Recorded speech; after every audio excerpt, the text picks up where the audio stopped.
Start streaming. All right. Well, hopefully no one's remoting, wondering what the hell's going on. Let's look at the number 5 exercise, Bujumbura. What we're going to do is, of course, you're going to look at the unsolved HTML files, and you're going to pick of one or two, which is the Bujumbura easier and Bujumbura harder. I'll give you a minute just to take a look at them and see, and let you all choose which one you want to use as your boilerplate. But the end result is pretty much going to be this. We are going to be able to display the weather details for this specific city. You're going to see the wind speed, the humidity, the temperature, and then you're also going to console log all that stuff out and see what's inside those objects. I'm assuming this is the response from the service that you're hitting, and this is what that endpoints API URL looks like. So we are going to do this for the next 15 minutes. Yeah, and then get back to class.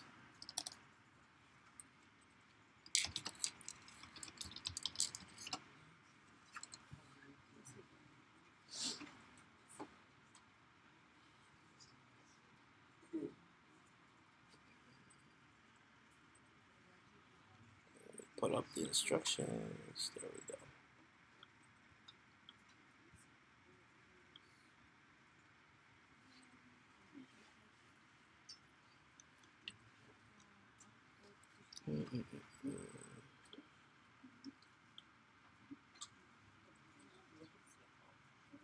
And don't forget, if you had any issues getting your API key, let me know.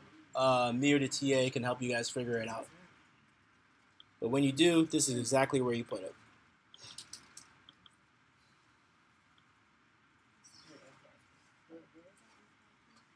In the URLs that I hit up.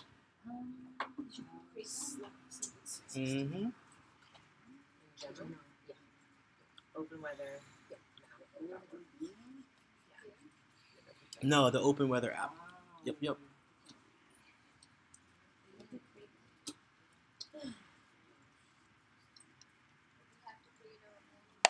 Yes. There's no errors, but it's not working. Let me come take a look.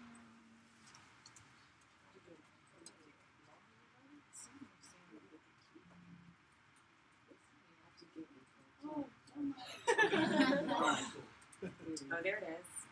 API call. API keys. APPID. Okay. I'll get it. Oh, you make your own.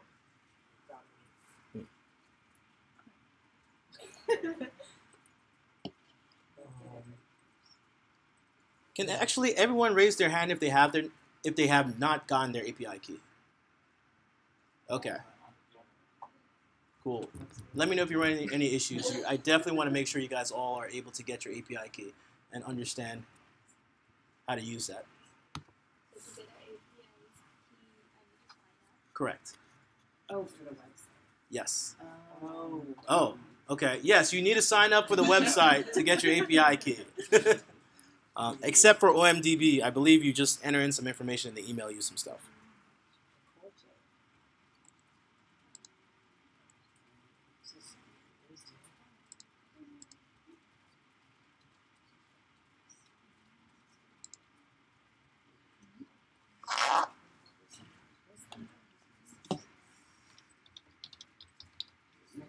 Stored and processing of my data.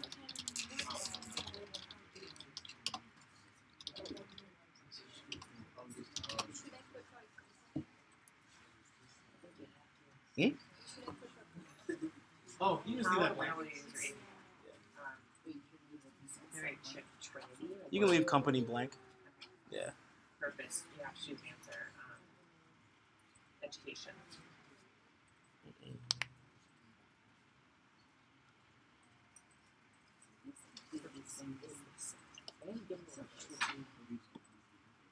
Oh, did I not verify I was inside? I didn't do that.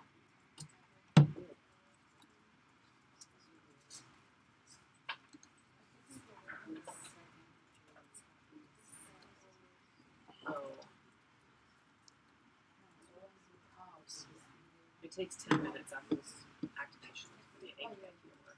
Really? Yeah. Activation of an API key for free and start accounts takes 10 minutes. Oh, that's annoying. Okay, let's see. All right. Okay. Yeah. Let's see. Well, I still want you guys to get your API key, but since it takes 10 minutes to activate, I'm going to slack you a temporary replacement. In the same vein, since it does seem to take time for these keys to activate, I want you to also register for the OMDB one now, so that by the time we get to the exercise, you're already good to go. Yeah, but it just says it takes 10 minutes to activate it. Like, that's yours, but just... Costs $1. For what? That doesn't make any sense.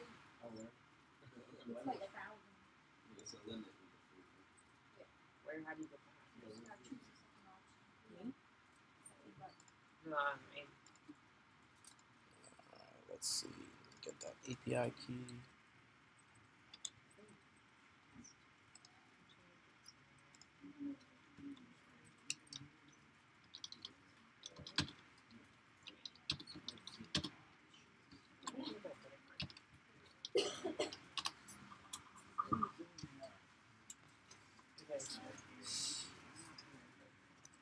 No, I'm not. You don't ask for it. I just didn't know if I scattered them. Use. School.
It's Kelvin.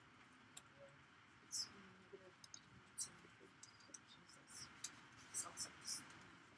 Celsius is just 2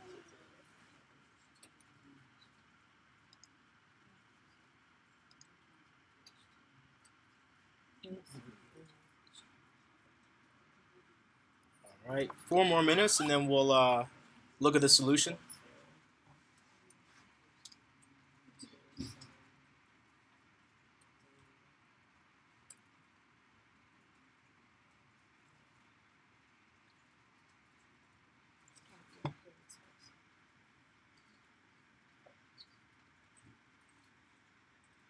but that's A minus itself.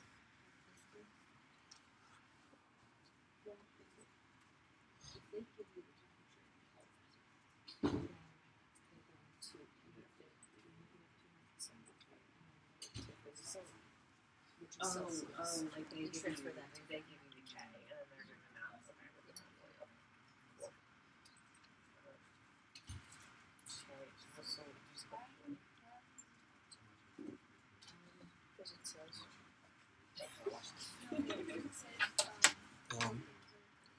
At minimum, by this point, you should be able to console log out the information retrieved from the response. If you haven't been able to do that, let me know, and I can come help you get there.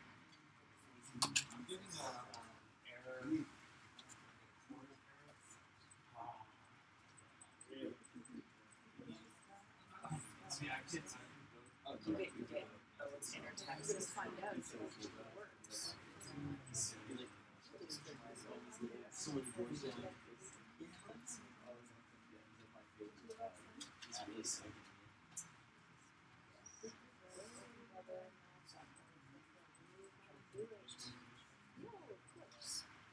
Has anyone else received the CORS error?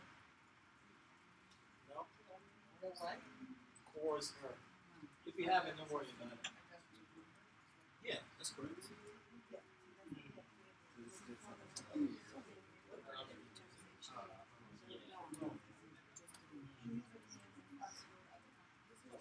Try this as an extension. I know. I just tried that. Download that extension. Try this. And now you're on jQuery deferred exception.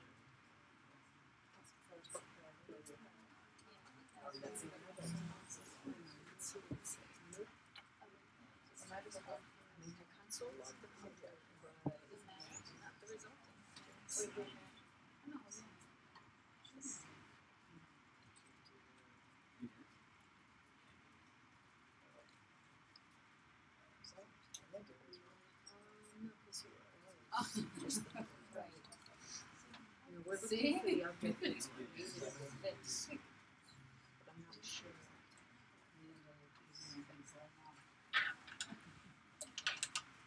Just the B.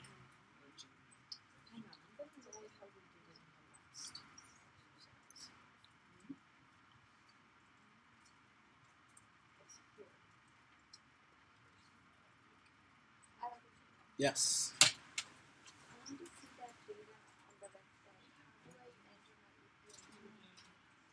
Just copy and paste.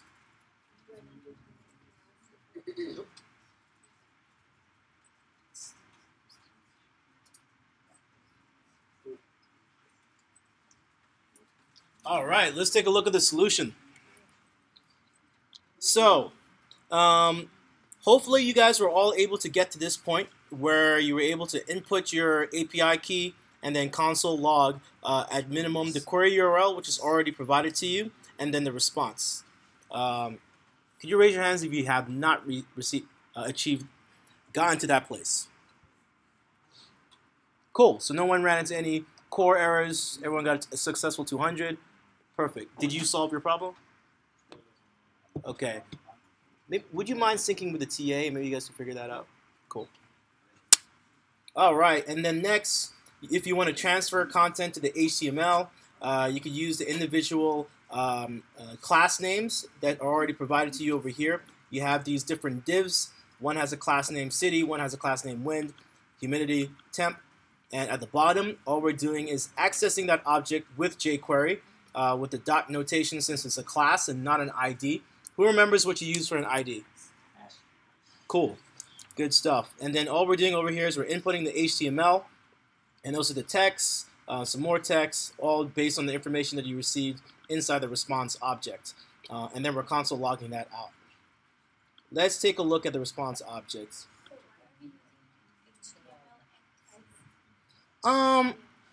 HTML will turn your HTML tags into real HTML elements. So you'll notice over here that you have this H1. If you try to put text, it would print this out as that's the caret symbol. Well, what's the symbol called? What? chevron. It's chevron? Left chevron, right chevron. Perfect. Left chevron, right chevron. Did everyone hear that? This little sideways triangle is called left chevron. The other one is right chevron. I never knew that. I just say like left triangle. But it'll turn this H1 into a header tag so that it'll make your text in bold. And that's what you see over here. This Bujumbura weather details. If you inspect it, you see it's an H1 tag. If I change this to text, let's see what happens.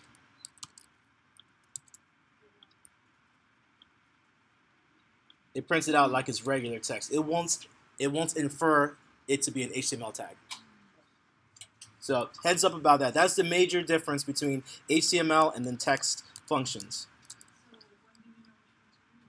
When you want to input HTML. So in this scenario, we wanted the response name, which would be the Bujumbura over here, to be in bold. So we're using the header 1 HTML elements. Correct. You use text for just like basic text like this over here. So if you refresh, then you'll see it like this. Cool. Any questions on why that's the case again? Now, if we take a look at the response object, well, first and foremost, let's take a look at the URL. A lot of you have already realized that this URL over here, if you copy and paste it, oh, wait a second, that is not everything. 1 second.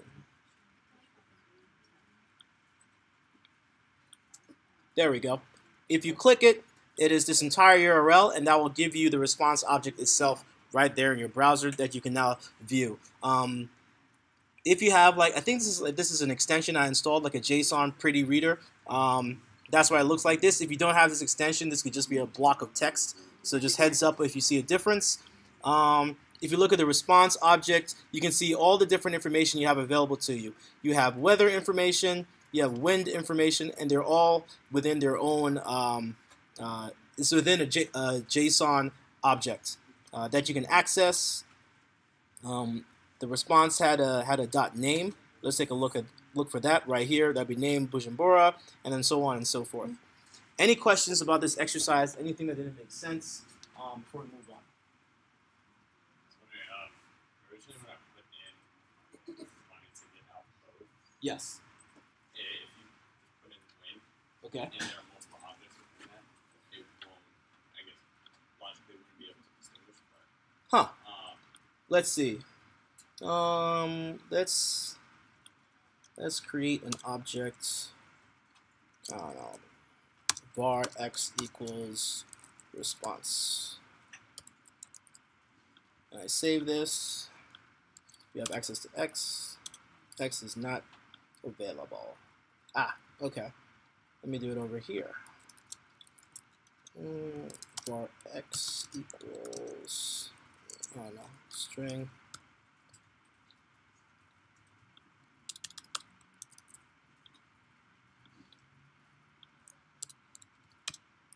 Now I have access to the response object. Who wants to tell me why that's the case? Quick refresh on scoping. Who wants to tell me why, as I was going through that, I was trying to get access to the X object, I had to create the var up here. because it's, trying to make it global. Yes, correct. I'm making it global. What object is it attached to when it's global? The window, correct. Window is the global object in JavaScript, so just keep that in mind. So now I'm going to access w.wind. You had issues before with that? Yeah, so I guess this is when I had it within the actual text. Okay. So I was trying to access, I was trying to put it in HTML. Oh, I see. So instead of wind, response.wind.speed, I just left that response.wind to get both the speed and the temperature. Let's see what happens. Ah, then you got object. Got it. Okay. So it looks like it's not print. At least console log doesn't know how to handle this object. So cool. Good to know. In case where you have like multiple objects, rather than having to do a line of response.wind or response wind.temperature. Yes. Is there any way you can not having to write a bunch of those things like There is a simpler way to do it. I can't remember off the top of my head, but I can look it up and let you know. Cool. So to make sure I'm like getting this, Yes. basically, you're using the API key to get like a set of information that's available to you. Yes. And then you can, after you show what's available in the console log, you can then like put that out and like all those characteristics that you can put into your HTML like are available because of that API key. Exactly. Okay. Cool. All right. Yeah, don't worry. You got it. All right. So the next exercise we'll be doing will be the movie application. And we'll actually be doing a series of exercises that build on top of each other until we get to the final result. Let me show you the final result right now. Let's see. So you get a good idea of what exactly it is we'll be looking at. So we're going to create a movie search application. It's going to have the ability to add movies like Batman, and we're going to be able to click this button right here. It's going to take the Batman value from this input box, grab it on the back end, most likely using jQuery. You're going to add an action event to this button over here, add movie bro. Once that button is clicked, it triggers an action on the back end that adds this HTML object button. You'll need .html for this particular scenario to include Batman right here in this list of names. And what's going to happen is that on the on-click event is going to make a query to the open the OMDB API. It's going to make a Ajax call with Lion King. We're going to retrieve a response. We're going to take that response and then use .html to now input it on the front like we did in the weather app. So this is all things you've done before, but you see how they incrementally grow on top of each other. And then when we click the notebook, it's just going to continue to add these different movies on top of each other. What is this action of these movies kind of like adding on top of each other? There's a specific word for that. It's an append. We're appending the movie details on top of each other. Keep that in mind because you're going to be using what function are we going to be using? The append function. You guys need to start thinking like that as developers. What is the action that I'm seeing on the screen? We're seeing these movies being stacked on top of each other. We know that there's an append function, so there's a possibility that might be useful in this particular scenario. And then lastly, we're going to use the new button that I created, Batman, and I'm going to show the Batman movie. Can you add in Mr. and Mrs. Smith, please? Mr. and Mrs. Smith. All right. Mr. and Mrs. Smith. Is it going to work? No. No. Okay. It is not working. I wonder if I think we... it's Mr. Dot, and then, I don't know if the... Let's make it this way. It's a drinking thing. Huh. What's this? Short public information film for drink driving. Well, it definitely didn't find Mr. and Mrs. Smith. It's Mr. and sign Mrs. Mr. Dot and sign Mrs. Dot Smith. Mr. Dot and then Mrs. Dot? Yeah. All right. Yeah. Let's see. Oh, there we go. Cool. You gotta be real specific, I guess. All right. Dope. So the very first exercise we're going to look at would be the movie JSON dump exercise, which should be number 6. Take a look at that README. All you have to do, you're going to use this starter code and add the functionality such as clicking the movie search triggers and Ajax call to OMDB, and then the JSON response just needs to be appended to the page. So let's look at that unsolved boilerplate. It's going to have some basic HTML such as movie search and then the input box and the movie search button. What have they given us? They've given us the query URL. So did everyone get an API key for this particular exercise? Yes, movie search. Is it what? Add a movie. Yes, add a movie bro. Yeah. Wait a second. No. This should be exercise number 6. If you're not looking at exercise number 6, you're looking at the wrong exercise. So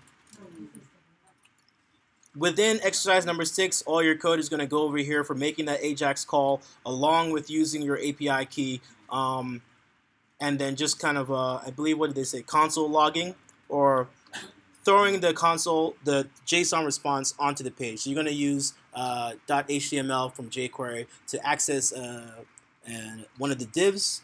Let's see, which div can we use? I don't know. There we go, movie view. You'll access the movie view div and just input the information over here. That's all we're doing for this one. So we're going to do this for the next 10 minutes, and then we're going to look at a solution.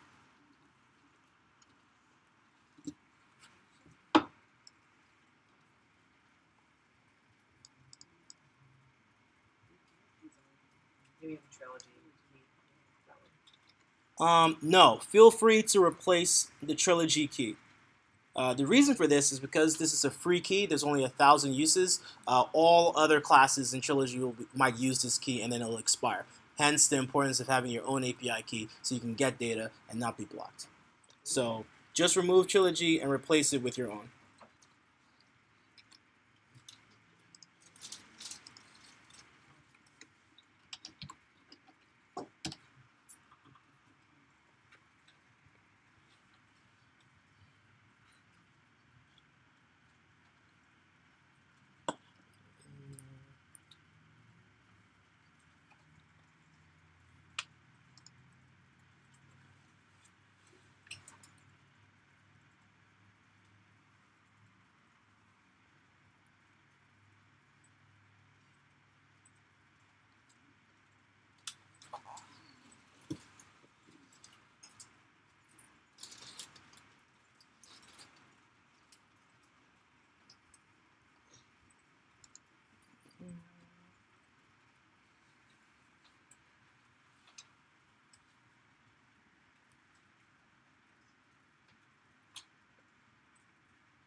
So you want to add that down below, because then that's access to this. So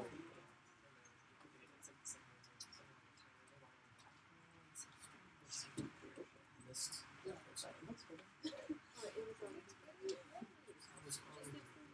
Oh, and then you don't need to. Okay, yes, now I get it. Yeah, so 942, that's what we're going to do.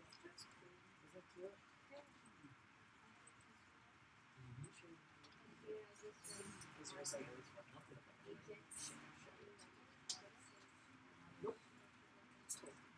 because it says this on-click function will trigger the Ajax call. When you open up this in the browser, so open it up.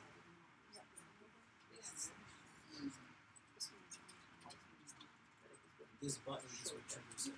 When you click that, it's going to do all the work inside that.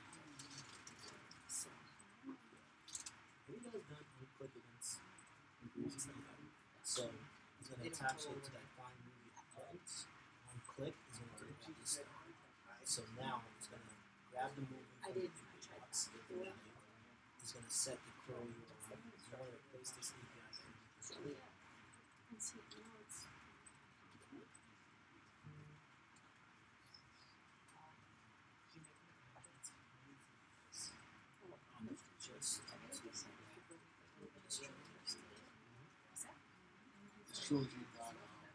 And then now this Ajax is going to make a call to this URL over your API.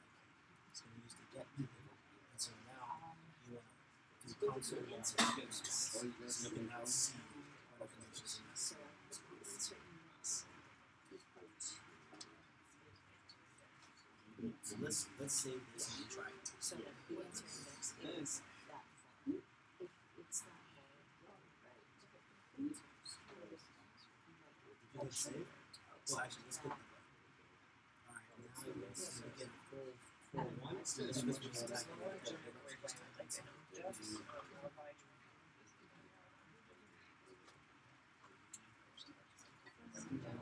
in.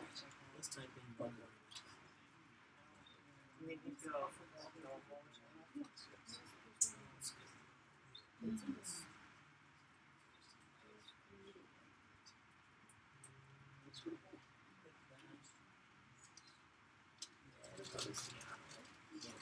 Invalid API.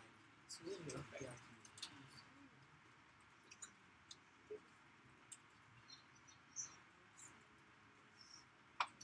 Let's click that one. Do this one. Just Did anybody else get an invalid API key error?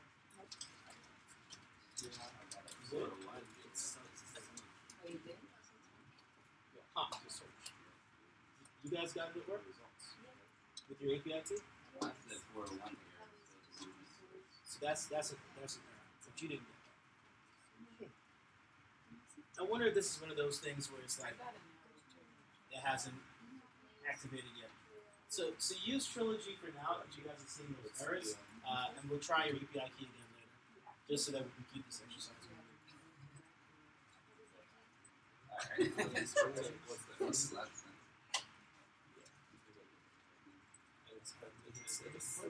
Oh, I see. Alright, so now let's type in okay, alright. So now you can move on to the next part of the exercise where you want to insert it into the HTML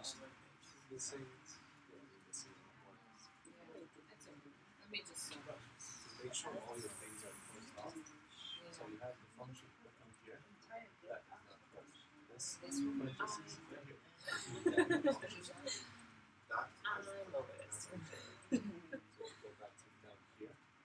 And then it should be cursed right here.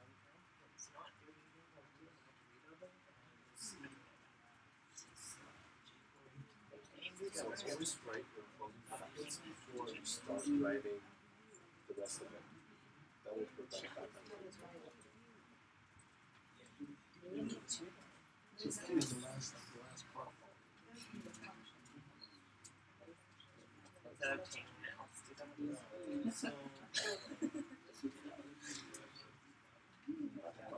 Oh, I'd be so absolutely. I mean, like, obviously, like, not just that. Like, I want to pursue, like, some kind of embassy, but you gotta start somewhere, right? Yeah, you gotta start somewhere, girl. It's like the way up to the top. Got them. Cool. All right, 3 more minutes, and then we'll move on to the solution. Keep in mind, all of your previous exercises are great guides. When in doubt, take a look at the Bujumbura exercise, and you'll see that we're using the then function. we're using all of our logic that uses the response within the scope of that function in the then function. So in my Google, okay, doesn't show me. Do I use object? No. that's it. I know, but don't I have to Yes, take you the need. response data? So this you're using dot notation. That's for a class. If you look at the object, let's scroll up. You'll see it's an ID. So use yes. Yep. But I don't know how to move forward What do you mean? because you know how it uses temperature. So let's save this and open it up. Or if it's not gonna move. It's been 42 years. Let's Almost. see, what do we do? It's 22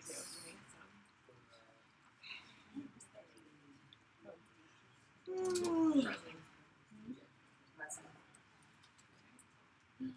me, yeah, I just feel like that's Oh, but I see it didn't add it to the HTML. Am I missing something? Well, I am. Oh, yes. You're Do I doing it use- outside of the scope of the function. Oh. It needs to be done within, because then it doesn't have access to this response object. Correct. Okay. But what am I using for here? Is it moving YouTube? Or not? No, you can just, for this exercise, all we're printing out is the response. So just print out the entire response. Oh. Yeah. So I don't even need this. Oh, no, you need that. But your response, instead of response.main.temp, just a response. It should just be dot text and then response. Yep. Really? Mhm. How would I have known that? It doesn't say that in the description. It says response data. Oh. So this is the response data. The response data is the response object. Is Yeah. that correct? That's correct. That's it. Okay, I'm going to try it.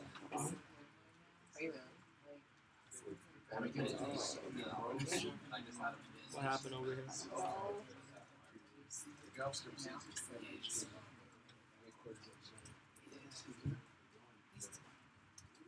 Cool. Yes. So that is something that I'm going to actually show you guys a solution for. So I don't know why I didn't think that I didn't put the purpose I was at work when I read it and I was like, but I'm actually going to go to the solution, so I'll show you what you're going to do. okay, well, All right.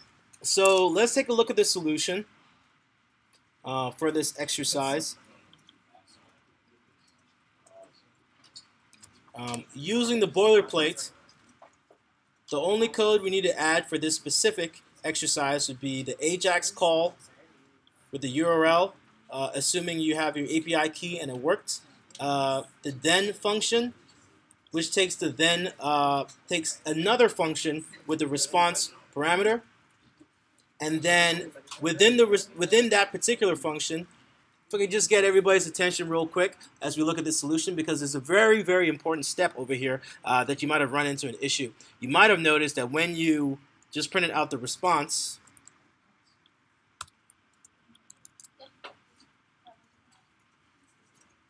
there's that, man. You hit movie search, you would have gotten object. There's a reason for that. If you figured it out on your own, great. But the solution for this is to use this function over here called JSON stringify. And this answers your question that you had earlier. JSON stringify is a function within the JSON library that comes pre-packaged with JavaScript. It's going to grab that JavaScript object and turn it into a string object. So it's going to take I'm going to reiterate just in case you guys aren't getting it. It's going to take the JSON object and turn it into a string. So you can print that on the page. So when I hit save, and I refresh the page and type in Batman, what did I miss? An additional, there we go. Param, alright, Batman. Then you're going to see the full response object. So that's all you need to do for this particular exercise. Nothing else. It was very straightforward. And we were expecting you to run into that object roadblock, so we can introduce you to the JSON stringify function. So any questions on this? Yes. Is there a reason that we didn't have to use the certified for these feedback calls? Where it would, where like we would just use text or HTML like in the last exercise where it would just show up. So I see what you're saying. So you're talking about like if we did this? All right. Let's refresh the page. If you put title in there, what would happen? Instead of, So if I use title? yeah, if you specify which part. Oh, yes. So this works because the object type within the specific key is a string. So it already knows that it's a string and it can print it out. But if it's just the JSON object itself, it doesn't know how to turn that into a string. And that's why you need JSON stringify. Because it's taking the JSON object and stringifying it. It's turning it into a string. That's what that means. Cool. Any more questions? And just to confirm, I'm going to console log this out so we can see what the response looks like. Don't be confused by the term response data. The response object is the response data. It's all the data that's within that response. So when I hit search and I hit refresh, this is all the response data that you have available to you. And then you could do .actors, and as you can see, .actors is a string. So let's do .actors, hit save. Undefined, what did we do wrong? I think it was a capital A. Let's try that.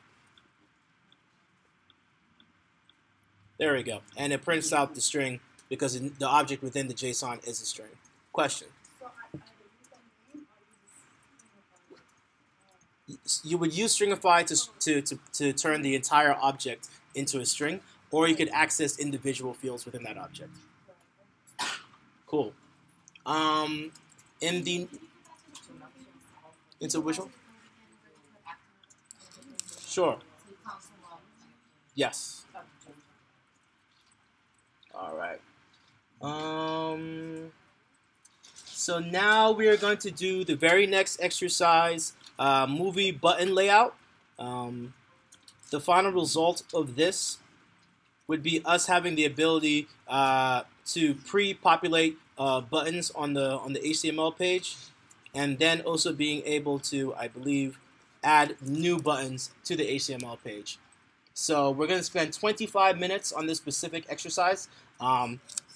You're going to do everything you've already done before. On page load, you're going to you could potentially use the .html function to add these four buttons to the front of the screen, and then you're going to add an on-click event to add a movie bro. And actually, let's see. I'm trying to see what they give you. So they're giving you an array of movies. You're going to loop through this array of movies and create these buttons. And then they've already provided you the on-click events for the Add Movie Bro button. And within there, you're going to add some code to add additional buttons. So 25 minutes, and then we'll review it, and then possibly take a break. Maybe. Question? Oh, yeah, sure. All right, any more questions on what needs to be done for this particular exercise? This is exercise number 7. All the instructions are within the README. We're going to dynamically generate buttons and also create the initial 4 buttons within the array provided to you. Questions? All right, 25 minutes. Cool.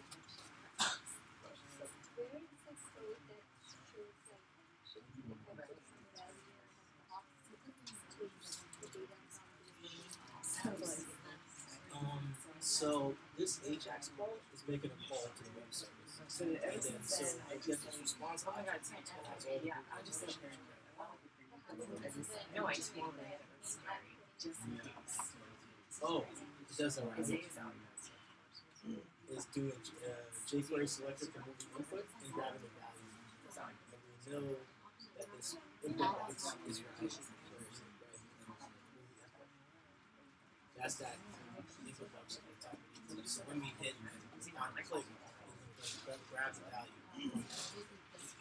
because that's what's going on. Whatever values is on the output bus for that specific IP.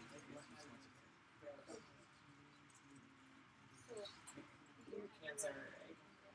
You just like want to handle. Because that's being done for you. Yeah. Outside of the Ajax script, because you need to have the movie name before the name. So when you grab the movie name, you're gonna add it to the query URL. You're gonna put it within. So for this specific API, T equals is saying for this specific movie, T equals the movie name. The movie name is what your query name is. So that's why we're dynamically creating this script in the user. Correct. Makes sense? He's like, sure. I'll tell you guys. Yeah, he's like a water. Sorry, guys. I know, obviously.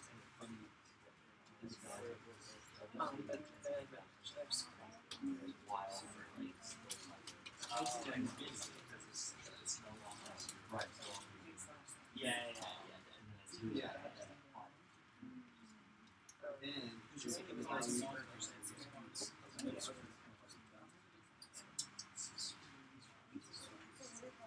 it's a whole reactionary ability. Really just like overblown everything.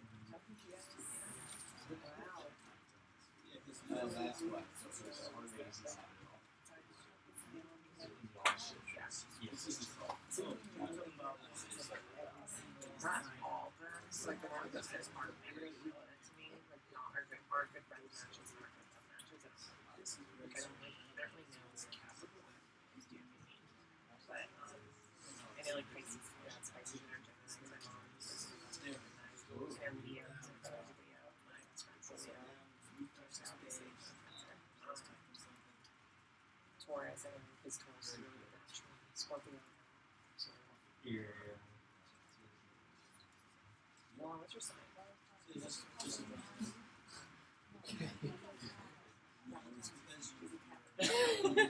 No, what are you? It's not your birthday. What? Is it? No. It's not, he's dubbing on Sagittarius. He wouldn't be here if it was. I've included everybody in this now. Wait, Roland, I want to know. No, I just didn't understand that at all.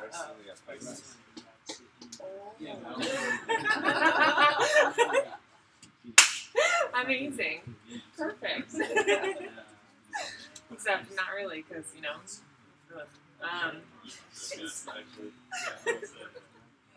You're so judgmental about arbitrary star signs. Wow. No, I mean, like, Pisces can be cool. Make excuses. It's fun.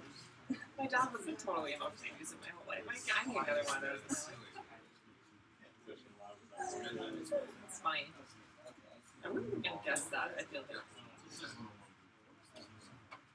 complex approach to like matters is a nice way of saying that.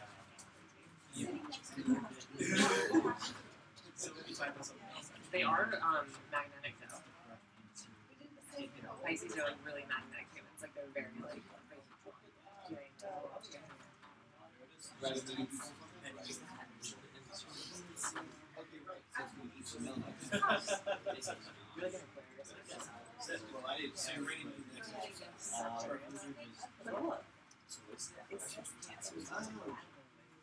yeah, I mean it's true. It's because they're both like water signs and they're like really emotional. That is, I mean it's a fact, but like the problem is like I feel like someone like you, especially because you have other, you clearly have other signs in your chart that are making you like more logical. You do better with like an earth sign. Well, not adding yeah, I would say a Taurus. Yeah. Let's do a whole chart right now. I mean, your personality. What's your yeah? Are you? No, October 22nd. Oh, okay, so you're a Scorpio. No, which is right. Yeah. Oh, you're the last day. Yeah. So October 22nd. Isn't Scorpio the end of October? Yeah, you're like the very end. So you're on cusp.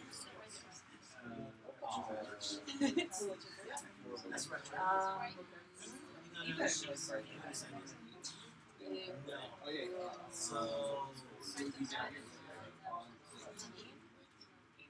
So this ID that you turn it to, it's already so you don't want to add it there. Let's see what square level. Okay, so Jeremy is Aries. I don't know what your Aries I like this one. This is hard one now. Actually, it's crazy, but it's good. Let's close the. Oh, so you look actually really good match. Your opposite signs you can match up well. Sometimes dodge another tip. Aries rules itself. Libra rules relationships. Libra is Aries fighter. Aries are just so fucking true. Every Aries are the best they can have. And can stand to give others the benefit of the doubt. To look for these things, sometimes a wise judge says, well, actually, you know what, that's so true because Libras are fairness. Like, that's essentially what they are. It's like they're the scale sign, and like, you're all about like fairness and equality and logic in relationships. Yes. And Aries are compassionate, so it's like you guys can all bridge that gap and like find a really great situation. That would be a self-fulfilling prophecy. Where can I speak up, say no, like, don't. So, possible consequences are right here. That's why you're good at this stuff, I feel like. You're like, allowed to like, play with it. Should have managed. Should we show them more last? Is he like super random? Not random. I mean, it's just about the things.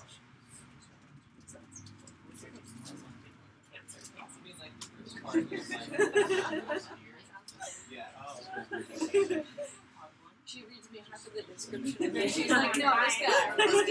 See, never. Yeah. Shocker. I actually hate Virgo. My old boss is Virgo, and I hate Taurus.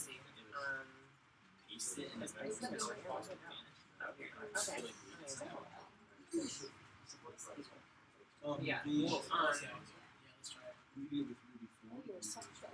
Cool. So we added something to the book, but now we're going to do like text and all that stuff.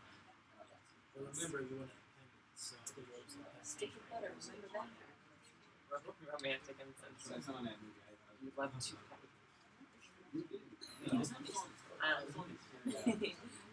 That's so true.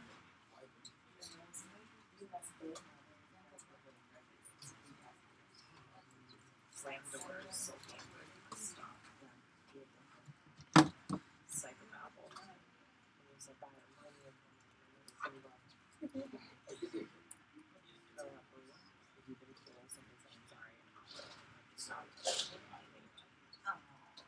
You're like, that's not true.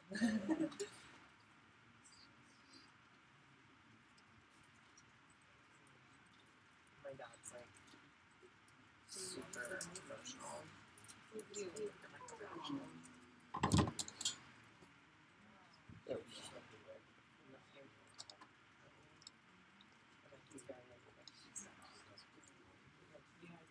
It's not like things that make sense.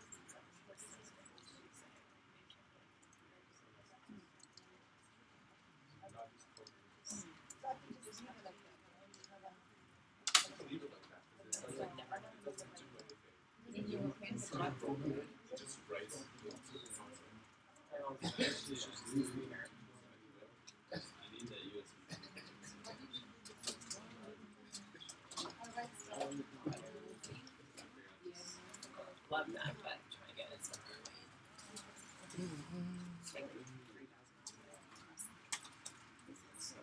Do you guys need like one light on? No. Yeah? Looks like, yeah, let's do that. I don't need You guys might be falling asleep over here. I don't want you to get too cozy.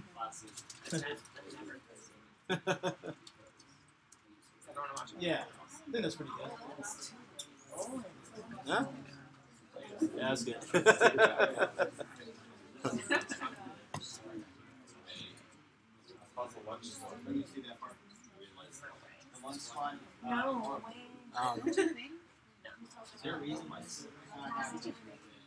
By now, you guys should have been able to complete the very first line, which is dynamically generate the initial buttons using jQuery.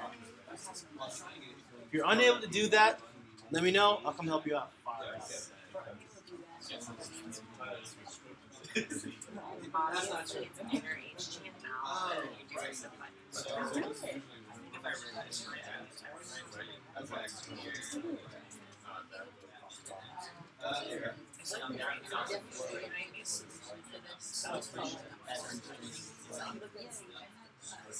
Yep. Cool. Exactly. And of course, that makes so much sense. Yeah. Sorry, that So I'm not copying and pasting, I'm like typing out this nothing that I've said. really. I'm obsessed with it. Yeah. So how long were you together? On low, I guess right now on low needs to fill in.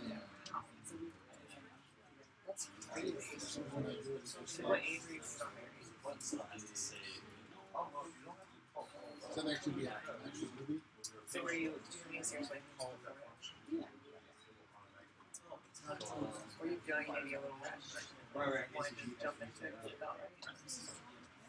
You're like, oh, 29. Like, yeah. I don't watch TV, but is it one that worked?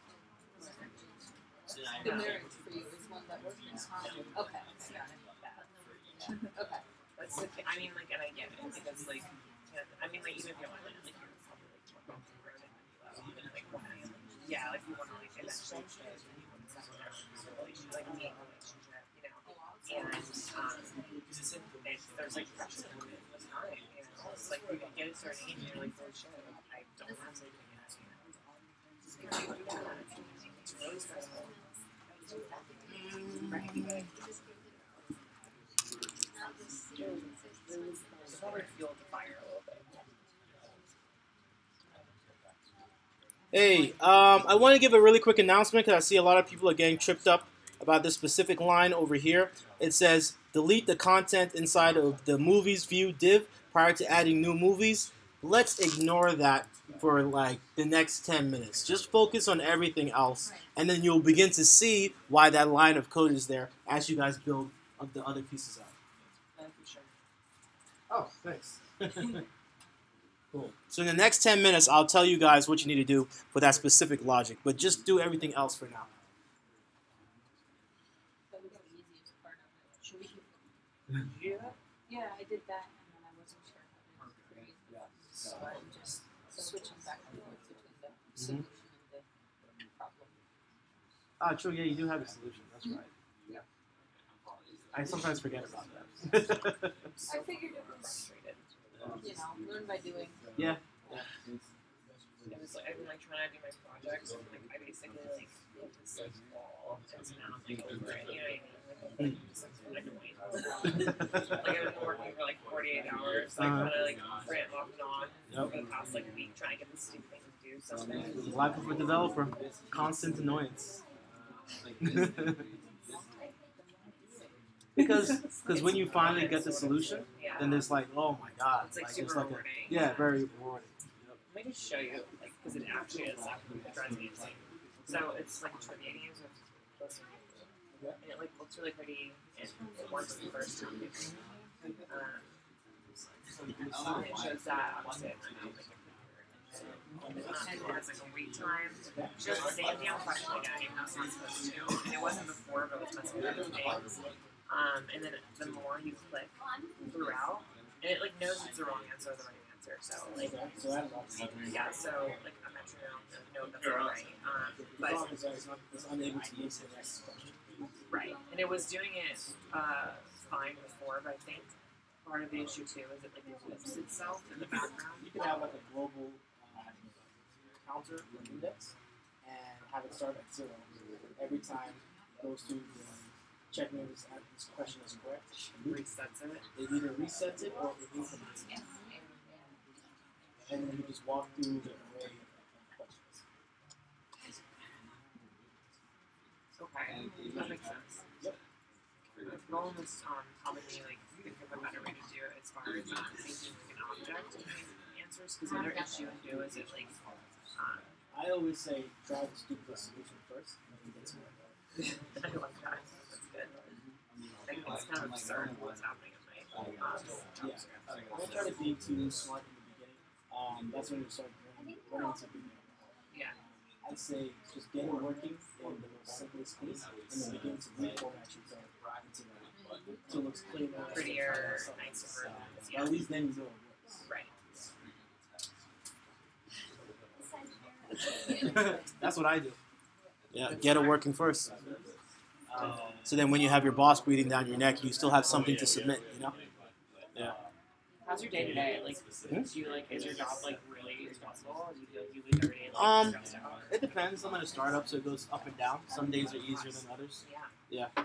Some days are harder than others. Startups are really stressful. Yeah. It really depends on our customers. Yeah. You know, if there's issues in production, when that happens, then that's a stressful day. Because then it's kind of like Find the issue. you have to, like you said, you're hitting this wall, but you need to break through this wall expeditiously because your company is now losing money. So, yeah. That makes sense. Mm-hmm. It's scary. Sometimes. That's why it's like they call it defensive programming.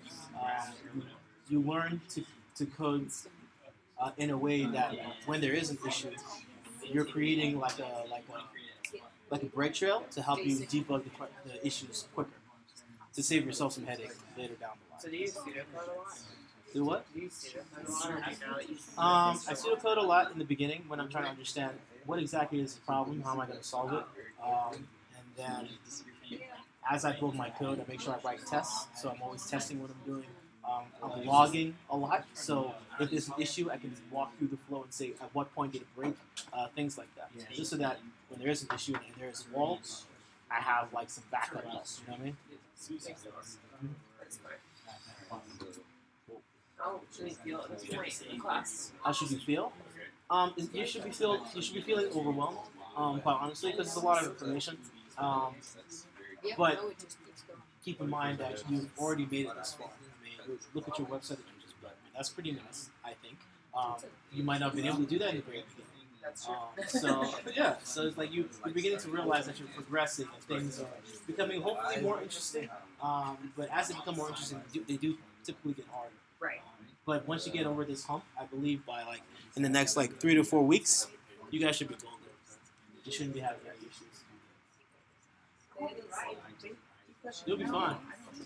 Yeah. I thought I got it, and then this project came, and it's like a different way of doing the previous one, and now it's like the second I can't do it. But like the last one I wrote from scratch by myself, and like, it was really great, and it worked, and that was super exciting. And I made it look nice, you know. Sure. But, like I can make a cute website, like I definitely know how to do that. I mean, that's a step in the right direction. Yeah. But I just can't get the functionality to like do what I need to do all the time. Like it's not consistent, you know. That's my previous project. And it looks cute. Oh, that's cool. It works really well. I know. And the third one's coming out soon. Are you super Hopefully, excited? if they happen to line again. January, I know. It like works and like it goes away. Like everything like works there. Yeah. And now. So if you're able to do that, implement these different information pieces, it's the same functionality that you were doing in the game. That's what I was thinking, and the methods that I use here aren't working with this one, and I think it's. I don't know why. I'll have to go back through and Just reread it. Sometimes that's the best way to start from scratch. Walk through it. It is fun to once you like, figure it out. Yeah. So the process irritating. 3 more minutes, and then we'll walk through the solution.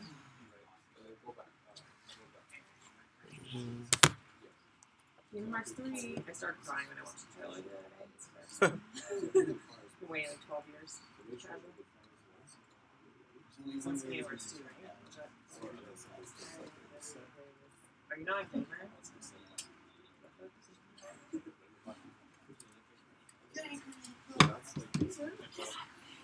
Also, another question for you. What's the grade? Is there like, do you have a method for like with this game to reset it to like give a reset button. It just means that like low key like refresh the page, which probably isn't the best way of doing it. But it works. But it works with the next with this current project. Yes. You're not allowed to do that. They specifically said like you can't make a button that like refreshes the page. So you would just have to reset, if there are any global variables, reset them back to what they initially were. Or if there's not any global variables, whatever functions or variables that you're using to store information, those just need to be reset in like a reset function or something like that. Yeah. Okay. An on-click reset function.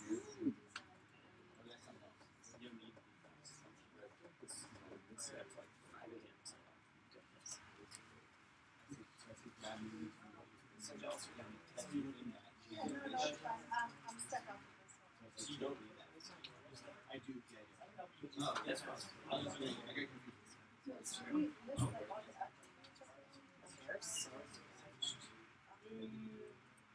Should really cut off like this one. It's like here, this is not this house, like now here.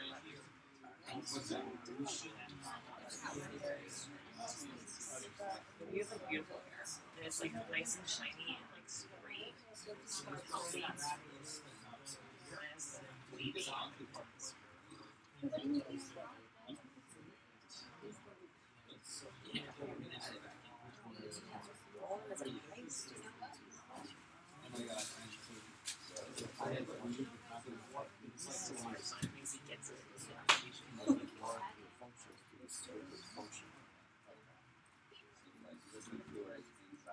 Explains all your access cards.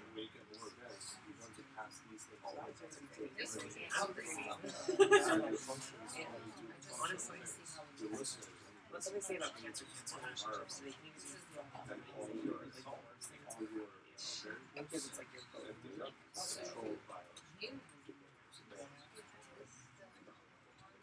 feel like I'm very important.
Okay, we're going to take a look at the solution. This was a little bit of a tough one, so if you haven't been able to actually get this working, definitely use this solution on the next exercise, because it's going to build on top of each other. All right. So could I just get everybody's attention as we walk through the solution, because there were a few tricky pieces. Yo, fellas, they get your attention over here? Cool, no problem. All right. So if I open this up over here, when we click the buttons, they're not supposed to do anything. The only thing we care about is being able to, first of all, dynamically create these 4 buttons, and then having an on-click event that creates new buttons every time we click this Add Movie Bro button. So let's look at the code that does that. We're going to throw all the buttons within this div over here, and that has the ID Movies view. we were giving an array of movies that we're going to iterate through. And the very first function that we work on is called render buttons. This is called on start. How do we know it's called on start? Because all the way at the bottom of the page, you'll see on line 78, it makes a call to the rendered buttons function. This is what initiates all of that code on page load. Now on page load, we know it's going to call this function, and when it says deleting the movie buttons prior to adding a new movie, we're going to do use jQuery selector movies view.empty, and that's going to empty the div. This is what happens when it is not emptied. Let's comment it out and refresh the page. And we add Batman. It's going to add them all again. Why is it doing that?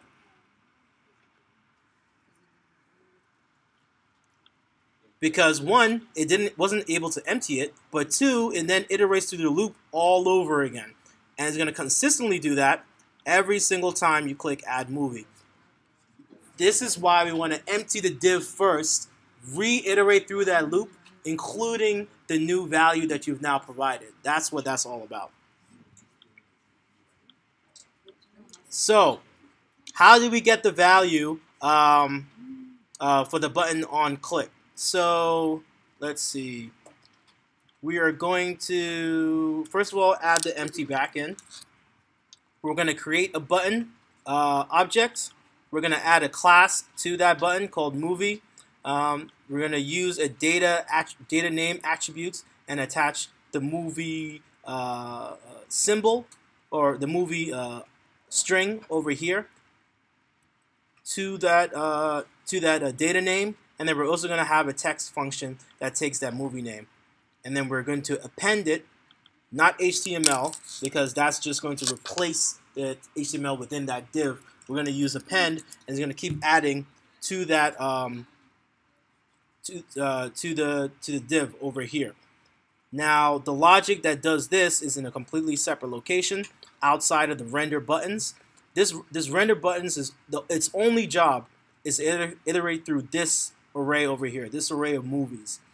And it's only going to do that 4 times. It's going to create the buttons and append it to this div.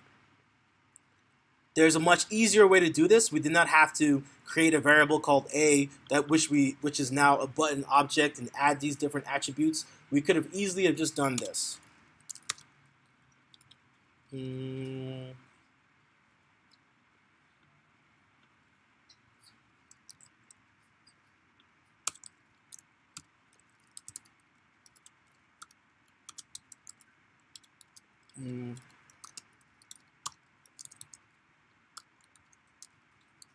So on and so forth, because we know that this HTML is going to be rendered. I believe it should be rendered in the way we write it. Let's confirm that. Let's do, I don't know, blah blah blah plus movies. Let me move this over. Alright. Plus that. Put the button. Close. Let's comment this out. It opens up in the browser. And you'll see the button gets created and it has the class movie. Either way, you can do this. I find this much easier to do. But if you have a lot of different attributes, maybe it might be easier just to separate it out and attach it to the object at hand. Either way, both works. Now, when we look at the logic for adding the movie, on click, we're going to grab the value from the button as we did in the previous exercises by using .val. We're also using .trim to remove any additional white spaces that might have been included in the input. What I mean by white spaces, I mean like if I added all these white spaces over here to Batman, it's going to trim it down so that you don't search with additional white spaces. And then we're gonna push it actually to the movies array. So we're gonna increase the number of objects inside this array. And then we're gonna call render buttons one more time. That's it. Questions? No questions? What's the purpose of the bracket one more time? The bracket around button? Oh, the angle bracket around button. Oh, so that's used. That's an HTML tag. That signifies the HTML tag. Okay. Yeah. So just like how you have these chevron, is that what they're called? Yeah. Left chevron. That signifies that this is the beginning of an HTML tag. Okay. Yeah. Okay. Cool. Cool. What does the data attribute do again? The data attribute is so it depends on your use case. You can use the data attribute to store additional information on the button. So for example, you'll see in the browser that when you only have space for information within here. But if there's additional information you want, like for example, I don't know, release dates or the director or whatever, and you want to have it on the button, but you can't just throw it in here along with background, like release date and the actor's name, the actress's name. You can have all that within these data attributes. So it will look something like this. So you could have, I don't know,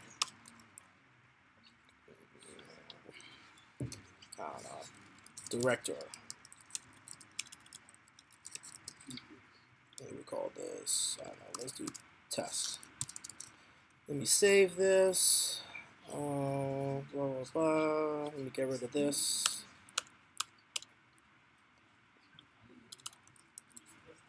So when I refresh the page and you look at the body inside movie views, you'll see that you have data name and you have data director, and you can add all of these additional pieces of information and you can use it for whatever you want with the backend. Cool. So that gotcha. So that doesn't have anything to do with it has no what you major see. impact on what you see. Okay. That's just for information that you might use on the back end. Yeah. Question. What if you want to get rid of the buttons? Can you? If you want to get rid of buttons, Yeah, like what if you like you just have way too many and Yeah, you want to go then- back and delete a certain. you would give each button an individual ID. And then you can use jQuery to select that individual button and then remove it from the body of the HTML. Oh, how do you? I mean, how do you do that in front? Is there like we have to create a button to say remove? Yes, you would have to create a button to say that you can either. So it really depends on how you want your website to look. And this could be a very ugly way, but you could have right next to every button an additional button and attach an on-click event that says for this specific ID, remove that. And then so each button has a little X attached to it. You need to create some kind of mechanism that you know how to delete that specific button. Or you can create like a input form over here, and that says, I don't know, which has an additional action called delete that you would pass in the ID over there, look for it in the backend, remove it from the HTML. Yeah, it just depends on how you want to do it, but you need a way to signify these individual buttons. Or you could delete them all by signifying them by this class. I guess I could just put reset. It's generally. Or you can have a reset function Yeah, that either refreshes the page or empties that did. It calls it a day. Yeah. Cool. Any more questions on this before we move on? All right, let me see. While you guys are thinking of questions, I will get myself together. The very next exercise we're going to do before we take a break would be the exercise number 8. Definitely, well, I guess we don't need to.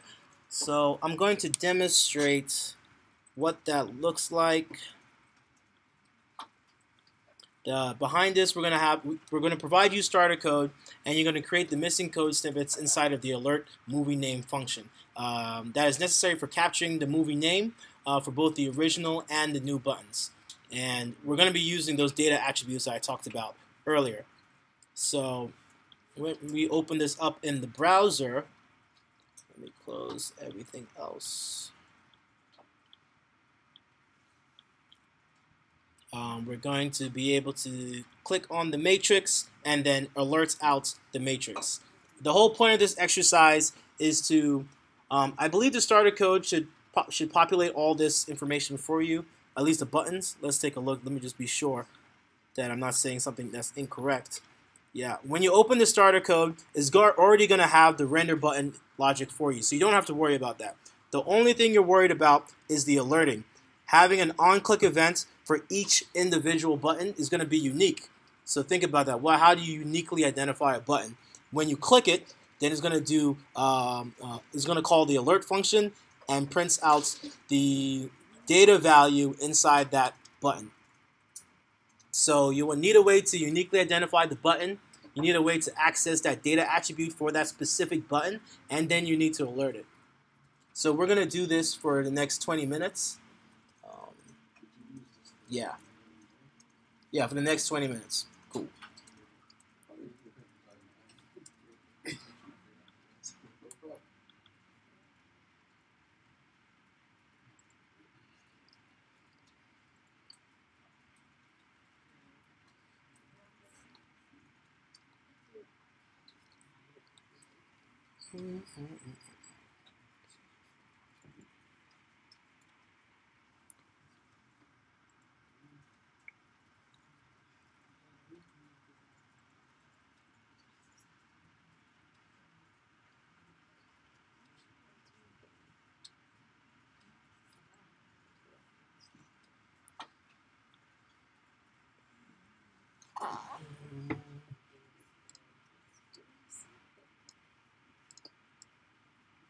Slack it out.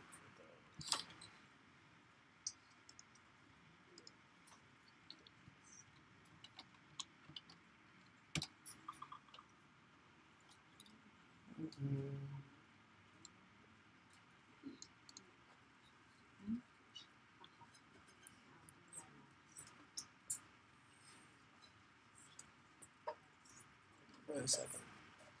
Display movie info. Nah, you don't need to display the movie info. Whoops. Let me get rid of it.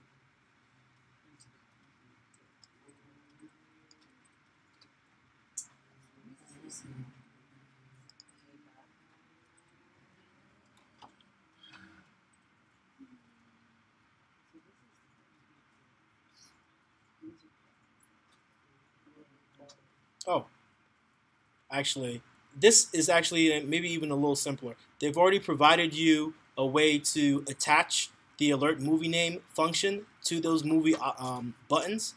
So it's gonna add this function to every single movie with the class name movie. Those are already rendered for you, along with the additional ones that you're going to create. That's where we're adding this class over here. So really, you're only focusing on this function right here. We need to alert the data name object from that button. So console log is going to be your best friend over here.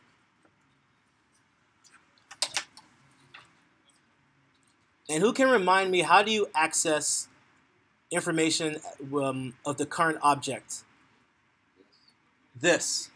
Keep that in mind. Console log this, and go from there.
If you guys are hitting a roadblock, remember Google is your best friend when in doubt.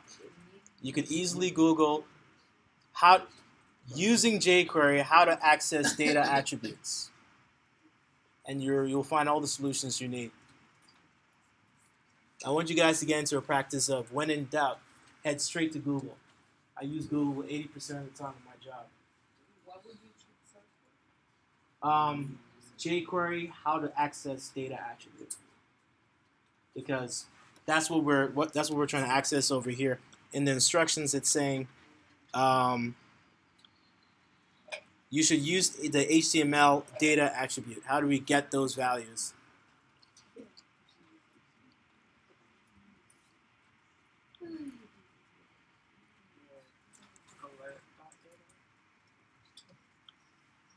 Yeah. Hmm? Oh, well, no, not in that order, but you'll need those two functions. Questions? You got it? Cool.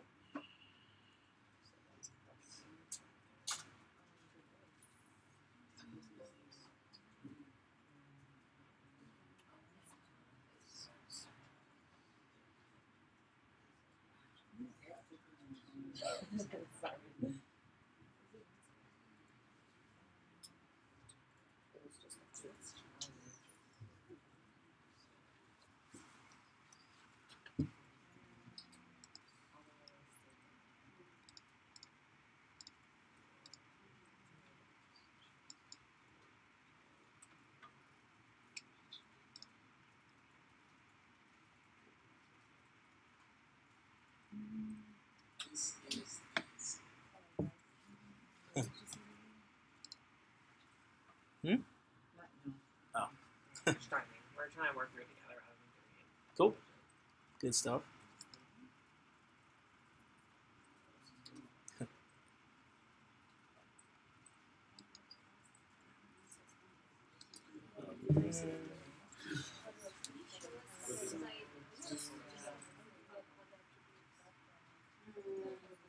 So they need their own Yeah, so if you just go to jQuery, the variable how to access data attributes. There we go. And then you'll have a whole bunch of links. I just kind of like want this to be an exercise in being able to look for your own solutions, because that's what you're going to do when you're working with clients.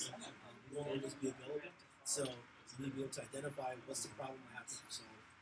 How do I write the Google query to find it? And then hopefully one of these links should solve it. So, you can do it on the search for Google. Each page, the same value of the type is the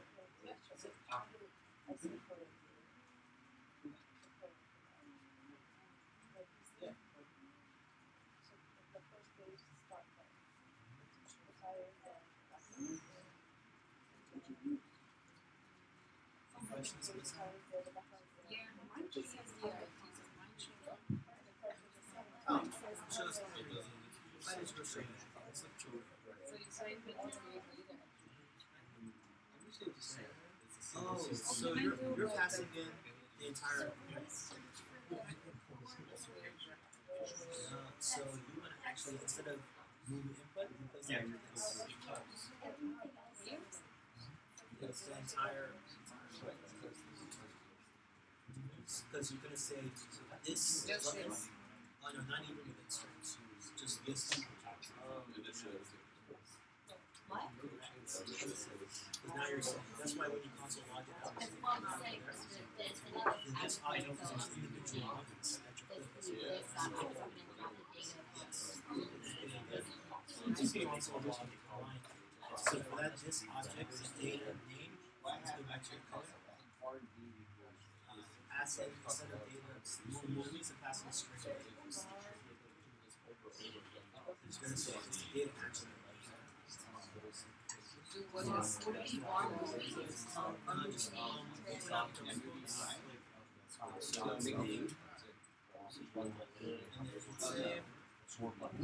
Oh, just name because it's going to recognize. And the reason it recognizes its name, that's a bit strange. We'll try and figure it out. So that's because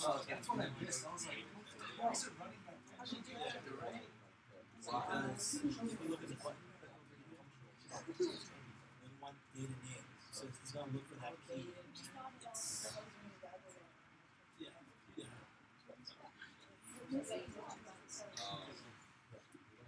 Oh no, not data name. You just need data. I'll break it.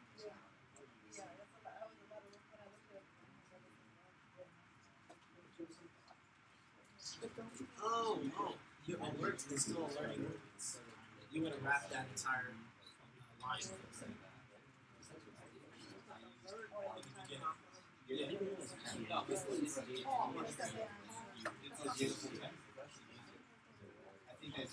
So, yeah, the reason you're seeing that is because you're still alerting these players, but you want to alert them. You still have to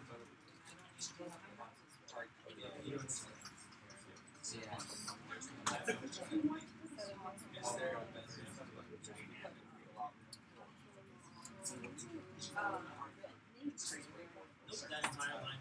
Oh, so It's how not do you being just saved. oh, Yeah. No, you're not. It's like a process. I don't expect to feel like Alert open parentheses.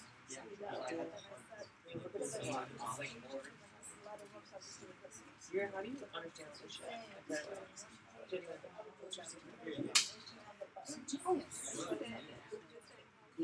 You what? You got this, right? I a little different. She's honest. Yeah, that's from God. I love you.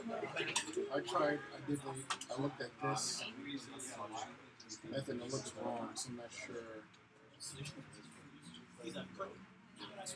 Yeah. Don't care about data as a data function. Okay. Yeah, like if you search jQuery how to access data attributes, you should get like that. Okay. Cool. Thank you. Yeah, sure. oh yeah.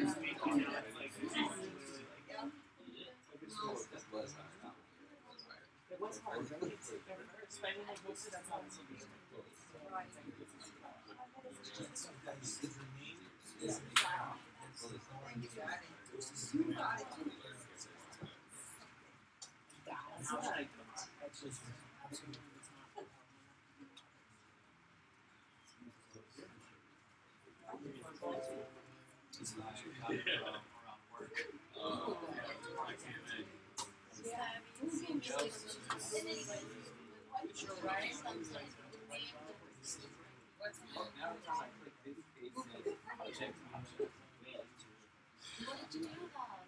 He's just bored.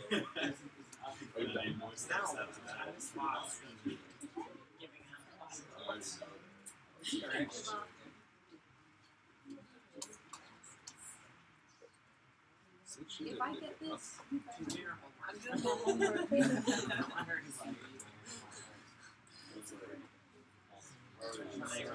trying to be close to two. It's hard. No, I didn't. I didn't. Nobody's trying this. I haven't looked at the code yet. I am Neos. Well, you just have to how far away you go. Or you help somebody start.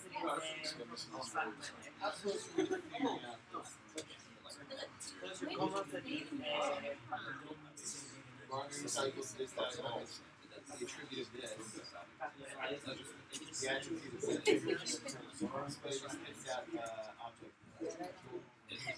Fucking my life. It's not anything.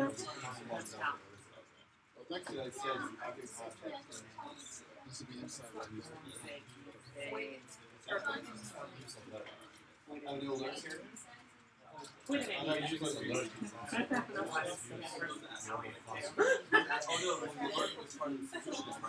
Okay, let's take a look at the solution, and then we can go on a break for 15 minutes. All right. I have been saying that. So first of all, let's see what do we have to do. The only function we care about over here is the alert movie function, and there's many ways to attack this problem. One way we can do it is by accessing the attribute data name inside the this object. But first, I want to actually walk through a scenario of being able to Google this and finding the solutions on your own. Because we won't always be here to help you on your projects if you're in the middle of the night and you run into a wall. So we know we need to use jQuery, and we know we need to access the data attribute. So the simplest Google query would be jQuery how to access, oh my goodness, it's the very first one that pops up. Yay. So we're going to click that, and I want you guys again to practice of being able to find the solution that you need. The very first link is probably the most important link because that's jQuery official documentation. We can open that up, and we can see that there's a function called .data. What? I'm just shocked. Oh.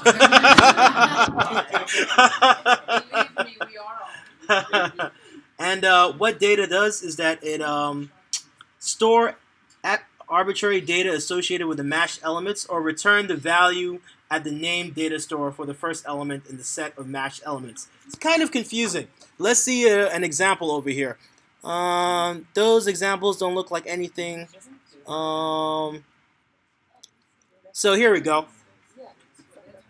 In this specific example, it's alerting something called body object, and it's trying to access the data from a data object called foo.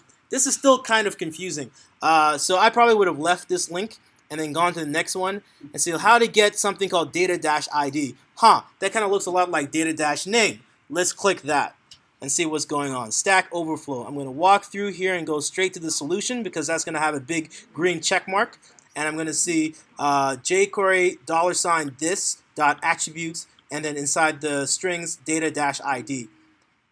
And it also has another jQuery example where you're going to use the this object, use the data function that we saw in the official documentation over here, except this example is much simpler. And we're going to see that it accesses data ID without needing the data-id because data already knows this is a data attribute. So all you need to do is pass in the name, the key of that data attribute, which is going to be ID. And in our example, it would have been name. So now we found something that makes sense. It wasn't as confusing as the official documentation. I went back to my code over here. I opted to do data and then remove the data-name and save this, open it up. And we're getting the same values we would have gotten the other way around. So definitely get in the practice of learning how to improve your Google Foo because all the solutions you need are right here on the internet. You just need to be able to hone your skills of being able to get to that solution. Cool. So any questions on this particular exercise before we take a break for 15 minutes? Yeah, 15 minutes. So you just change the ID at the top and then change it in the function as well. I have not changed any IDs at the top. The only thing I changed was this was initially like this. We're using the jQuery attribute function to access an attribute called data name. And I was just showing you another way to do this, which would be this dot data name. Okay. That's it. All right, cool. So 2 different ways to get to the same solution. Okay. Mhm. Is there a way that you could have written that without those areas? Yeah, you would have just wrapped the entire thing in an alert, like so. So where's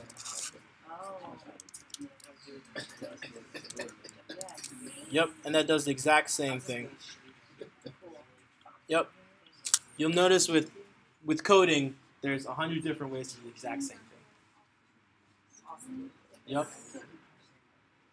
And that might actually be, and that might actually trip you up when you get to do group projects, because certain people's styles might be different from your style, and you would have done things path A and they've done things path C, but you need to be able to identify that they're doing the exact same thing. All right. So yeah, feel free to go into break. We'll start class back up again at 8:45. Cool.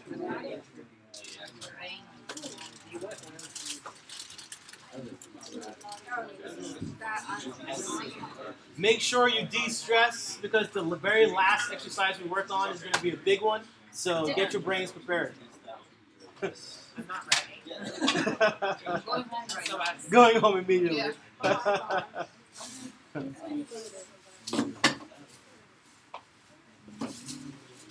gotta focus on the plan, man. I hear you. Learn this shit. And it was gonna say Yeah, man. Once you get through this boot camp, you'll be in a very good position to be able to get a junior front end role. Definitely.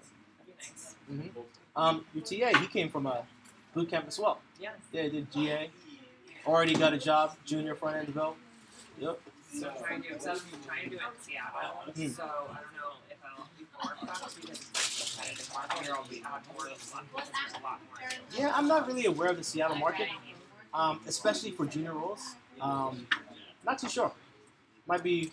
So I'm a little nervous about it. But Yeah, might be worth at least maybe reaching out to companies like company recruiters and just asking questions like, hey, you guys ever hiring for a junior front end role or whatever, or see what job postings are available for that specific role. Yeah, I have people I'm like reaching out to that I know that work as developers in Seattle. So Okay, well, you're already on the right way, right track. And if like you go to like women meetups and stuff, they're always like really ready to help you. You know, Cool. like, I feel like it's like that environment's very. Yeah. So actually, let me help you get to where you need to go. So Yeah. hopefully I'll have that to my advantage too. Yep. Yeah, take advantage of everything. That's what all these groups are here for. Yeah. Oh, really? Oh, wow. Okay, so you're like going no matter what. Yeah. Okay. Yeah. That's like the issue, and that's why it's a little stressful. But I have like a decent amount of living expenses saved up to like cover at least a year's time of like. Oh, okay. Yeah, that should be more than enough time. Expenses for a year and living with my parents, and so I've been saving all my money. And obviously, I would like drain my CPP account if I need like 4 months to like find a job. Like, that's fine. I just like want to know that it's possible for me to get a job within like 4 months. Yeah, and then if you're at home, then it gives you time to like work through the examples again and hone your skills and all that stuff. Right. Yep. I can always get like a job like, as a waitress in Seattle too. To, like, Sure. Pay for rent. Well, I mean, it's not that expensive if you live in rent. Yeah. And I'm like moving into this rent and like this rent. So. I wouldn't recommend it though. I'd recommend you put 100% of your attention on just trying to find a job, because I've seen students do that and then get comfortable and then begin to forget how to code, and then they never get back into this software development cycle. Yeah. I've seen that too. I've seen it on Reddit also. Mm-hmm. People who like got CS and just like you couldn't find a job right away. So Yeah, like, and they end up doing something bartending else. And then like got stuck doing bartending. Yep. Like you did the boot camp for a reason. Just try and focus on it. I just hope it's like enough. I feel like it makes me nervous like that like having like a boot camp type situation like won't be like valuable to the companies over like a CS degree. Ask your TA. He's a perfect resource. Yeah. He did exactly what you did and doing exactly what you want to do. So. We have like, what's his name again? Yeah, you can do shit. I'll go ask.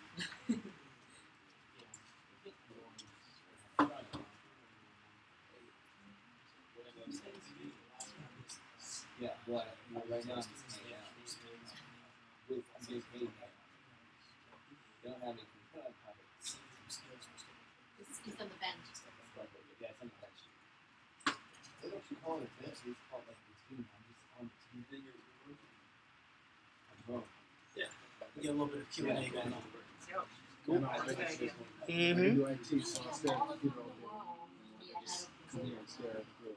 I mean, like, that's fine. Yeah, What else are you doing? I don't, like, I honestly, now, the reason I know I'm on the right track with this stuff, and that's something I didn't want to do, is get excited about it, and I'd rather do that, like, work through my projects than, like, watch TV anymore. Oh, You know, like, everything that's bores good. me. Yeah. Like, I'd rather be, like, doing what I'm, you know, working on now than... Yeah, especially since at your job, I'm assuming you're not staring at a computer all day. So then you're not like, your brain isn't already fried from staring at a screen. Yeah. So I come home and I'm, like, ready to, like, focus on something else other than Yeah. television. Yeah, I have the opposite problem. When I get home, I'm so fried, I don't even want to stare at a computer screen. Yeah, but to be fair, like, I mean, that is your job. So Yeah. it makes sense. You want to take a break. Sure. It's totally Yep. okay. Mm-hmm. You should be allowed to. There is, So, there's funding, it's still the same thing. There's funding. So, you're like designing stuff. mine gets stuck. It's been like the same length for like 4 months now. Those are like the guys. The ones on the spectrum. Oh, this is back. Yeah, back in yeah. The back. We still use some JavaScript. Yeah. Well, I Not mean, like I use C it sharp. for form. So we do that here. So in my I heavy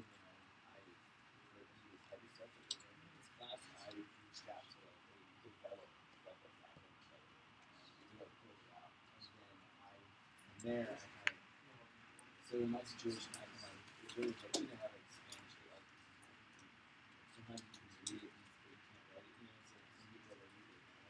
So I can read it, but I can't write it. So what I can do is I can read it and I can manipulate all these weird stuff. So like I've never had to logically think and already that work with the team member like I'm using like to write it out first.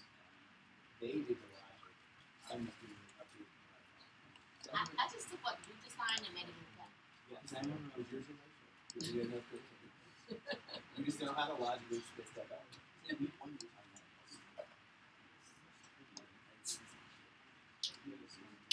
Yeah, we No, I was made bootstrap. Basically, bootstrap. she's on that third part application. Oh, yeah, so that part. I've done it from scratch. So I'm struggling more with my number. I was like, oh, okay, give it to me. Right. I'm gonna just stand it up. Yeah. So it'll be skipping over because again, like so in this class we're learning that ball before you walk in the front. And once you learn the fundamentals of this and Yeah. you just go right to the third class. Oops. Because again, Had to wait for the next one. Yeah, usually I'm here all the time. For every web page, you really need like all Sarah Potter?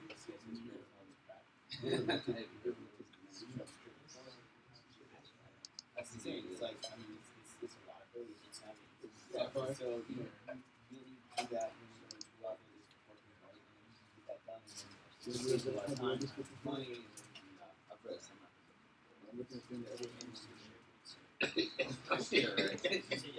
Yeah. I've ever read, I know you write Dune, right? Your sci-fi thing. The agent. Dune, like, Oh, Dune is a really good sci-fi book. Really thick. Yeah, It's like quintessential It's sci-fi. good. Yeah. Yeah. So it's Okay. Sorry? From Herbert. So, Yeah, the movie's pretty good before I too. started, Well, there's a two separate movies. There's a miniseries and a movie. But they were right now. This is David Lynch Yeah. film, like that's like a sound. And like 1970s, It's 19. special. It's something special. Yeah, that's what I'm saying. I'm like, right now, I'm like, yeah. He probably made a TV show as well. Yeah, he worked on Twin Peaks. Yeah. I've only watched the pilot of that, but I know I should watch it because it's supposed to be weird. Yeah. I mean, I've watched a few David Lynch, and every single time you watch it, you're like, you leave the theater really thinking about things, you know? Well, that's so still thank you. Oh, yeah, it was. Yeah, Kubrick did different weird things. He did Space Odyssey too. Yeah. When I was in China, I bought a poster for Space Odyssey and a poster for Interstellar, and put them next to each other. You know they're remaking it, right? The 2001 Space Odyssey. Why did you choose this guy? I don't know they should though. I saw your Like, face. that might be interesting, but like the original film, it's so delightfully retro. It's the Yeah, retro it of like people don't know a lot about space. They did a good job for the day of portraying it, even though there are certain things that may or may not quite fit. They did the best science they could for the The things that time. have been proven wrong. Yeah. It's not their fault. Yeah, and there were some really great scenes. Of Like, course, yeah. Yes. like that whole docking scene with the Blue Danube playing in the background, and oh my god. Yeah, no, Or yeah. floating down the hallway to the mainframe room. That's always a great scene. Yeah, well, when he's jogging in that very first scene, and he's constantly jogging, and the thing is going around him, or like the main hall, he's just jogging through it. Like, Spectacular. really, really cool. Yeah, so like you were like, well, now we're Python. Yeah. I'll wait and see how it is. Yeah. Because again, classic books, but We're gonna learn Java later. yeah. Yeah. Like you guys seen Powers Station? I haven't watched it. Or you guys read the book? I've read the book. Yeah. You should read this. Don't watch the movie. Yeah. No, I have such images in my head from the book that I don't even want to watch the movie. Yeah. Scott.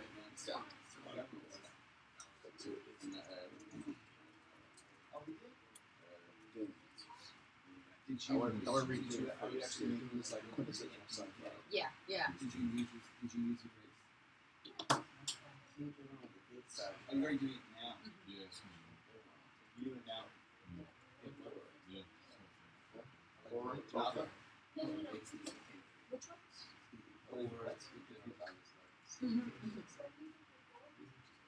Were you the one talking about the last class? Okay. We already. I think they was using all my grades. Actually, wasn't one of my favorite. Okay. I read this book by him. It's not really a hard book, but it's called 1122. The one about you have to get this book. It's weird that they did that, right? With Jason Van Franco, right? It's different. Yeah, I've seen it. I've seen it. You know, think about John. It took me forever to finish that book. Oh, okay. Well, okay, for housekeeper, we'll place bootstrap in the course. You mean the power? All I need to do is like I mean, but I know they made a book together. You know what? I think after all this Ajax stuff, I think we should at least have one Saturday where we sleep and Just like So much to read, so little time. Really? You know, like, Like, well,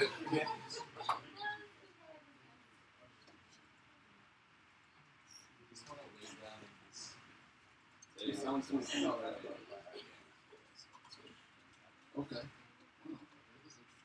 Like, what's the reason I'm suicide?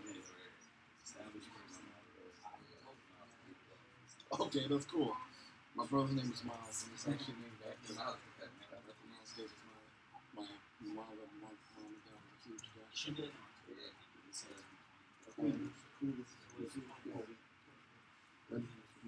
My mom actually met Disney Gillespie. So, she played a little bit of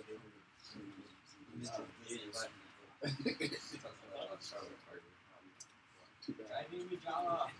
Such a What, talent. what's that? 21. Passed away too early. Yeah. Craziness. Why are you guys looking at Java? So when I was in middle school, I actually did a project on him. I played, I was playing saxophone at the time. So when my introduction was, they played Summertime. I walked in like, that was funny. Yeah. Oh, they played Why? for you. They played that was part of my project.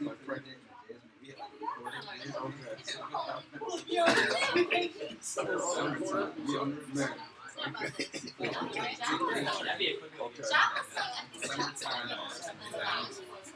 So, but they sounded great.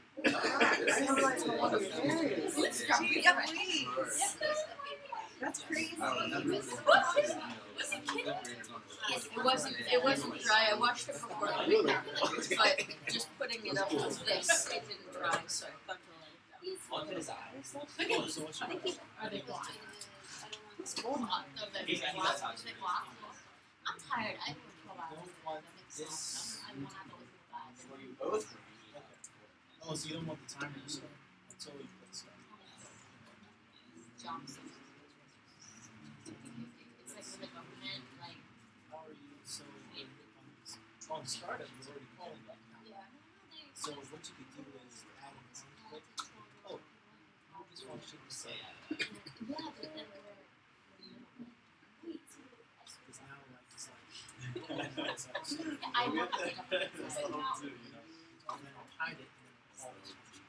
Yeah, I think that's what We are. So that's it, guys. I It's found like TT a brilliant.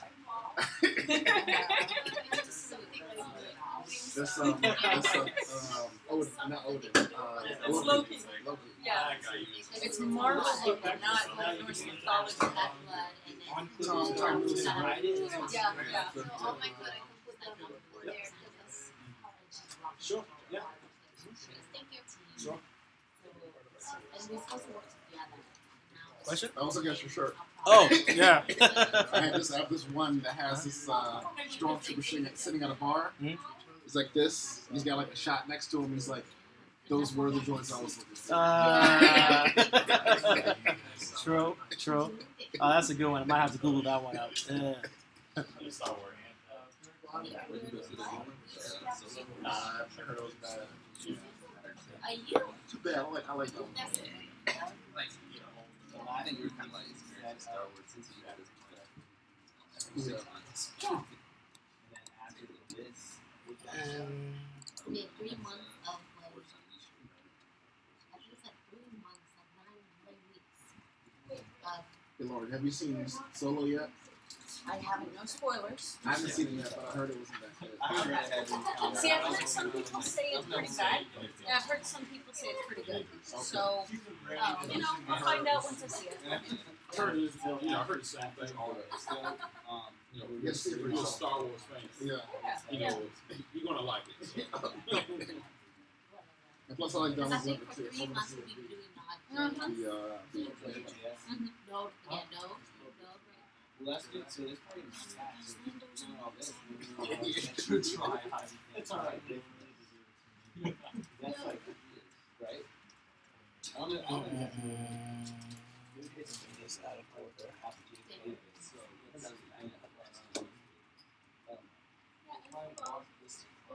Okay. oh, this will be longer, right? When did we just start using her root?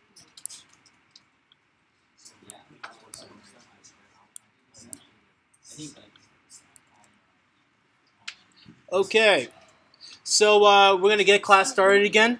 Since we are quickly running to the end of class, we're going to do actually 2 more activities. I misspoke. I thought we were on the last one, but we got 2 more to do. And exercise number 9 is going to build on top of exercise number 8, where when you click the button, instead of alerting, we're going to now add the response object inside inside a div called, what's the div called? It is display movie information. So when you look at the unsolved, there should be a, yeah, there we go. Inside this function, display movie info, you're going to add the ability to attach the response object to the HTML page. So once again, instead of on-click alerts, this is going to be on-click display information. That's what this exercise is all about. And as we iterate through the boilerplate code, you're going to see that on-click is going to attach that function to each individual button. So, as we did before, console log this, see what information is available to you, and then print it out. Well, not print it out, but inject it into the HTML. And you can use that same div that we used before, which was buttons view. So we'll do this for 10 minutes, walk through a solution, and then do the very last exercise. This is exercise number 9. Any questions on what you've seen so far?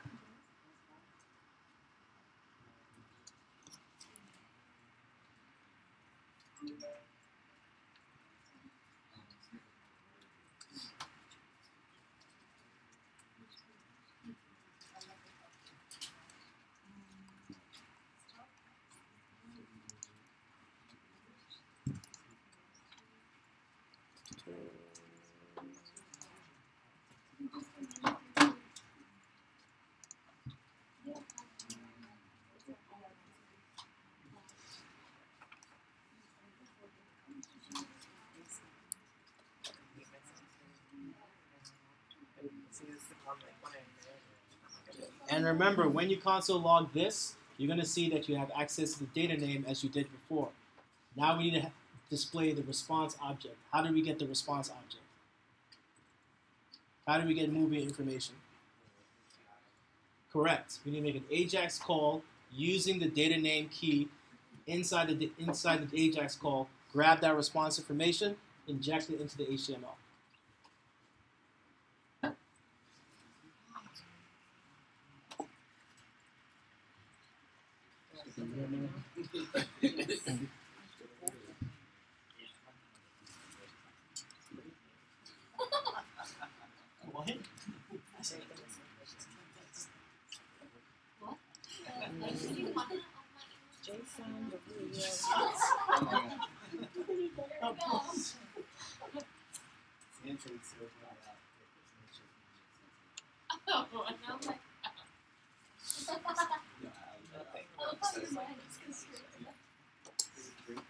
Nothing about this has made that much sense to me today. It's like, Really?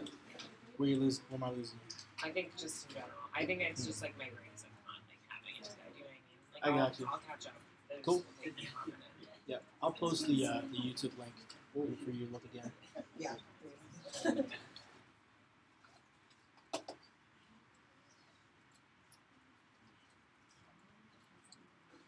I get it all like in theory, like understand like why, like how The different JSON steps works, and all that. like yeah, exactly. Yep. Just kind of like getting lost in the minutia. Like, Got it. Yeah, we haven't. Remember, this is everything you've seen before. Copy and paste is your best friend.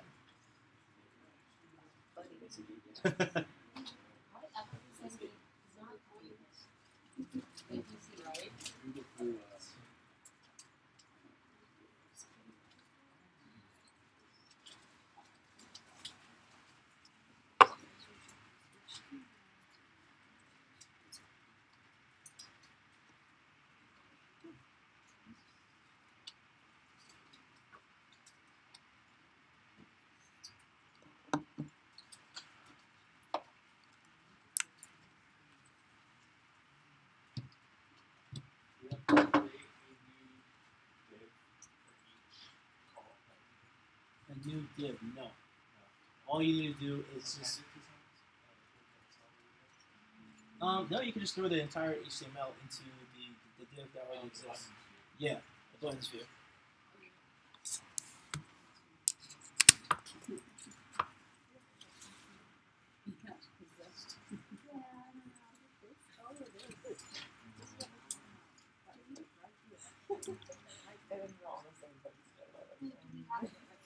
Right, great. Told you.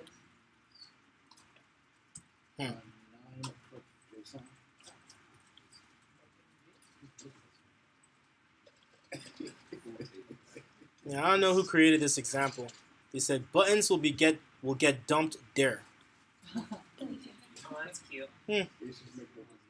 Interesting. It's like, it's like nerdy talk. Like, I guess so. That's how my mom says it. Right Right there. there. Right maybe your mom wrote it. there. There was no. She was correct. Is that a mom joke? Well, it's my mom joke.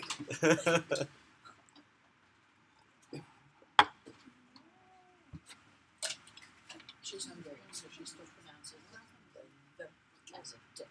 Oh, funny. My grandma's German, and she says D's, or yeah, she says W's like D's, like thou. Thou. That's good of her.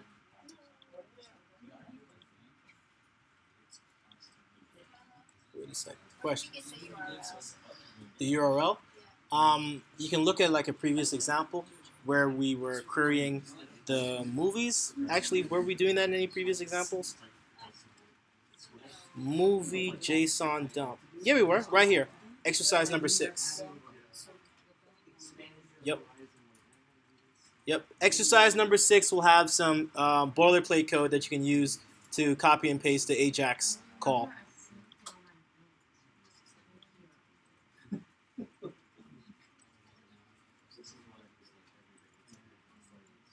Use the Ajax method get, right? Is that what you're doing? So this is what you just like yes, this And then we want this unified.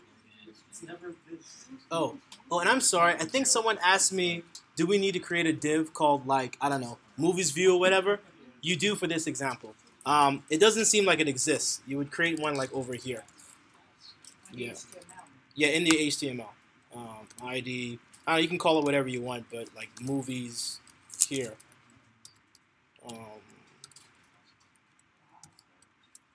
And then you would access this particular ID with your jQuery and inject the response into this HTML.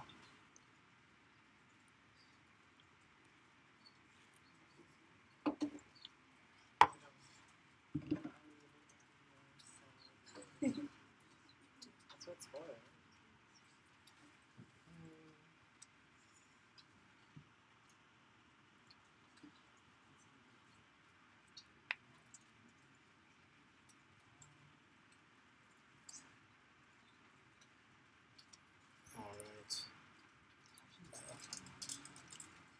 Sadly, we're running out of time, so I'm just going to walk through the solution for this so we have time to do the final exercise.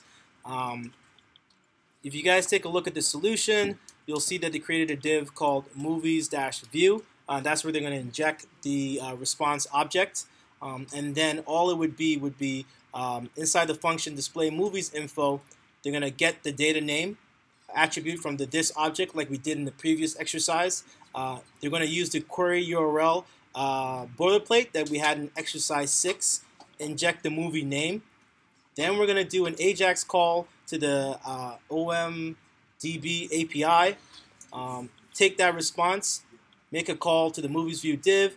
Inside that text, we're going to use JSON stringify for the response, and then we're going to render the buttons again so that it displays all the information on the screen like so. Any questions on this, on the different steps that we had to take to get to the final result? You have to put the API call outside or the query URL inside the function, or you can be outside. It has to be inside the function because this is dynamically done for each button that's pressed. So for every button that's pressed, for this button, it would have been the matrix. For that button, it would have been the notebook. And we're going to make multiple calls for each individual movie. Any other questions? Is there a reason you have to call render buttons? Just so that, let me see, any particular reason we did it without. Yeah, I guess there really is no major reason that I think about it. Because it's just manipulating that div. Yeah, all you really need is just this line right here. I don't think this is very much necessary. Yeah. All right. Any other questions before we move on? Good answer. Good answer.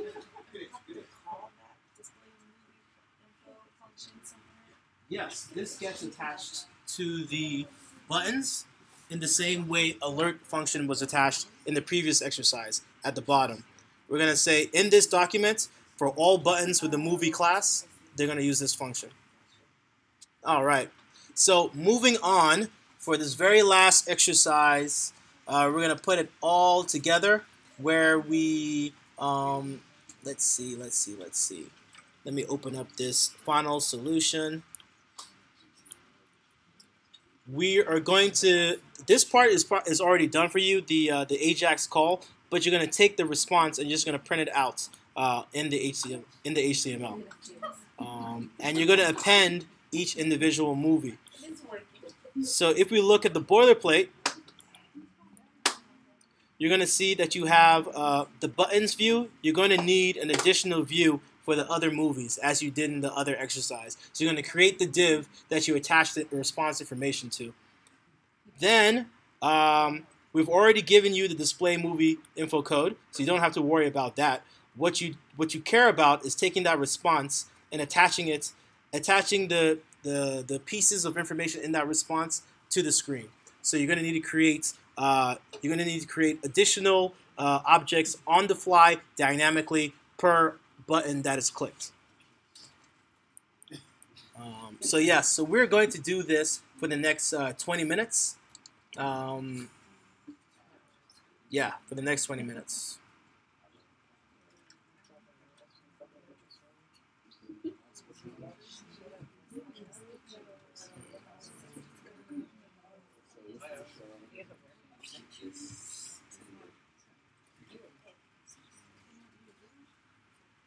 So does everyone understand what we need to do next?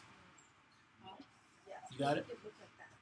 Correct. Make it look like this. All we care about is grabbing the response information and creating these individual HTML elements and injecting information in there. That's all we're doing in this exercise. That's all. So, I mean, and to do this in different steps, just console log them out.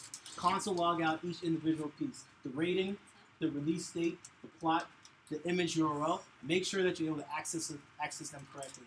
Then focus on creating the individual HTML elements. Easy peasy. No problem.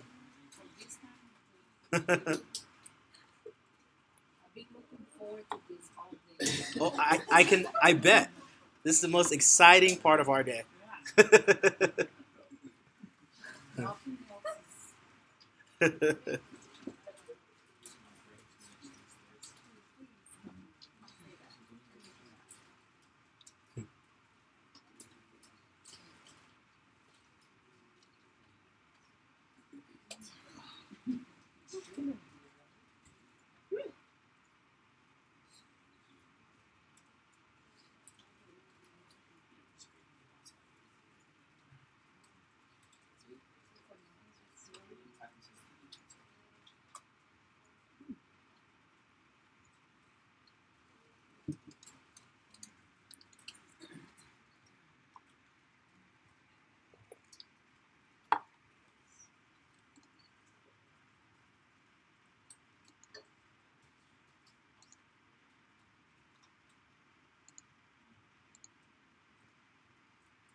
What do you mean? Don't forget that this object is for the movie that was clicked. So every time that function gets called, you'll have access to. Also, I don't have. I only do one. Correct. Yep.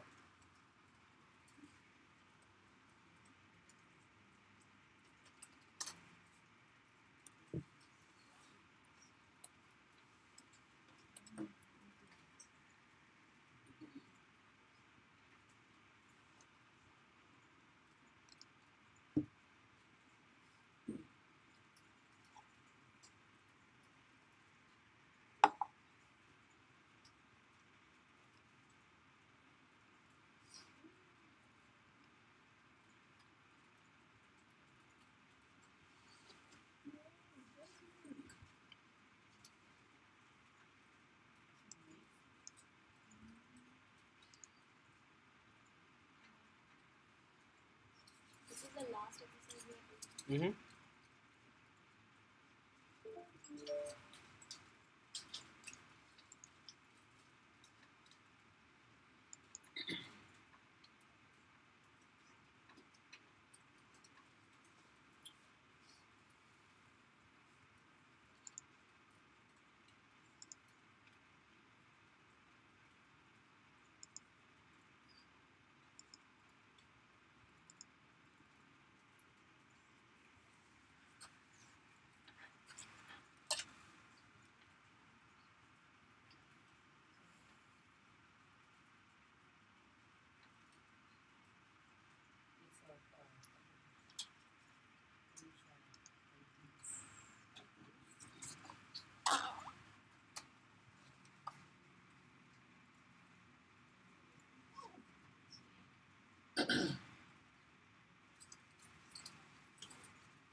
Hmm? Where is the image? Oh, in the response object? Console log out the response object. And then you'll be able to see what keys are available to you. Oh, Is it the poster?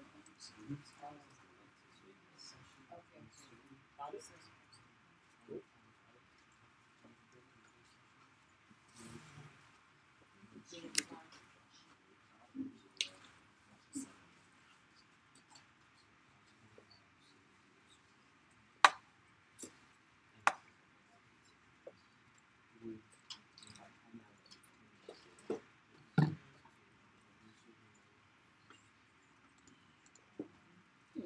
I don't want to see yours. Wait, can I see your matches?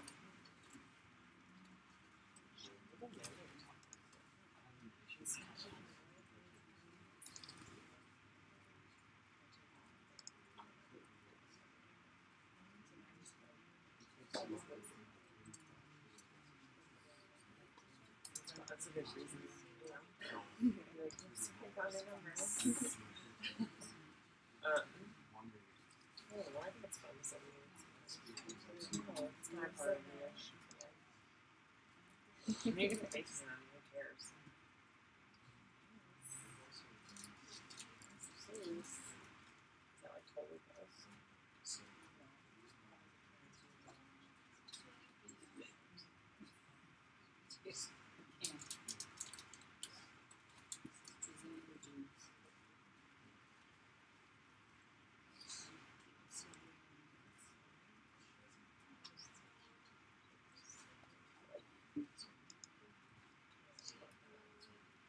None of this work again.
How are you guys doing with this exercise?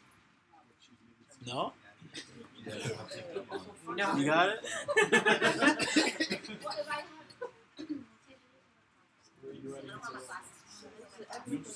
Everything.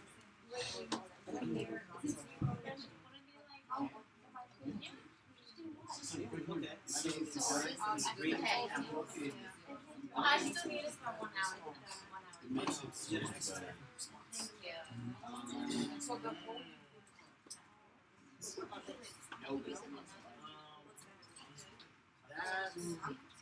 So you're supposed to create divs that you're attaching that to. So in the same way we and creating that button dynamically, you're going to create these divs from start to feed it into it. No, you're going to create it inside the function.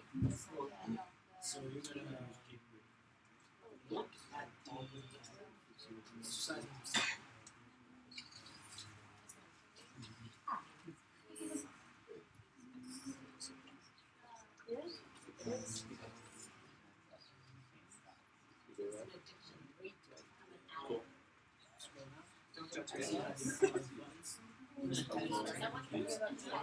I can't even console on this.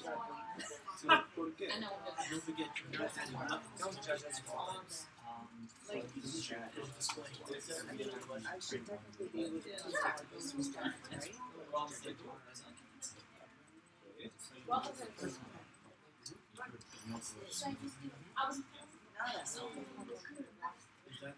Did you call that function? Already got called down here. Alright, next time then. So, I'll click. Okay, so Display movie. you're good, right? What is it? Display movie. So you're going to create a racing motion. Hey, 2018 segment. All I did.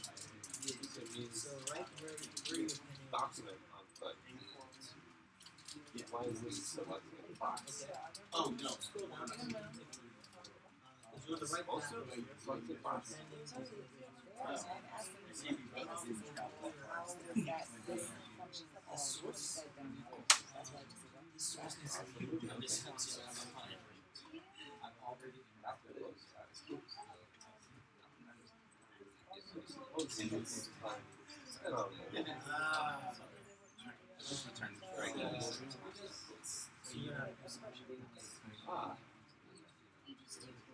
Yeah, we are.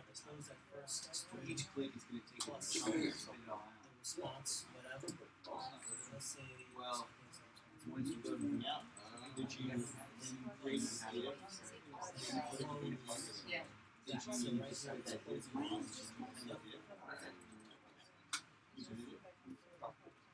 so I don't think those are suppressed. No, I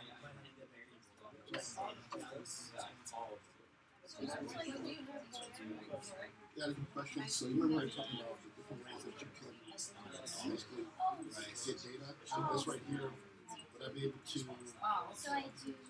do something similar to that with this variable right here? Is that just gonna Yeah. Well, you definitely need to append okay. So you scroll up. You're gonna need to create elements. Oh, you already have. So you're gonna append them as movie one. So every object that you created over here, like this movie did, you're gonna need to do jQuery ID movies view dot append. Look at us, yeah. Okay. That's how you do it. So now if you also want to save it, As long as it works, right? because let's go back to printing just that, the response. I think that's not. Oh, that. Okay. Title needs to be counted. Maybe it makes taste. Yes. Caption title. It's actually better if you call it which means if you use a square bracket and string title in there, it's actually a better way to do this. Maybe make it Just call it.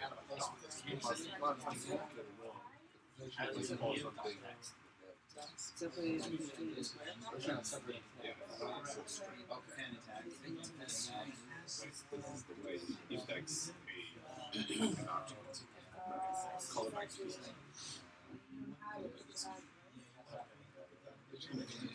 It's not wrong.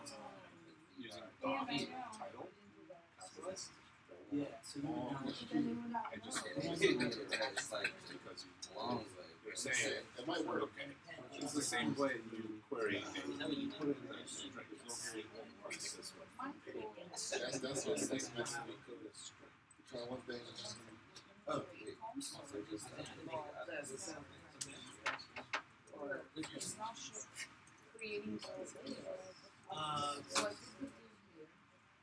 Okay, so you have a div called graded, you have a div called Yeah, so we went to the table. What? Read it so you don't have a hashtag at the top because it's an ID.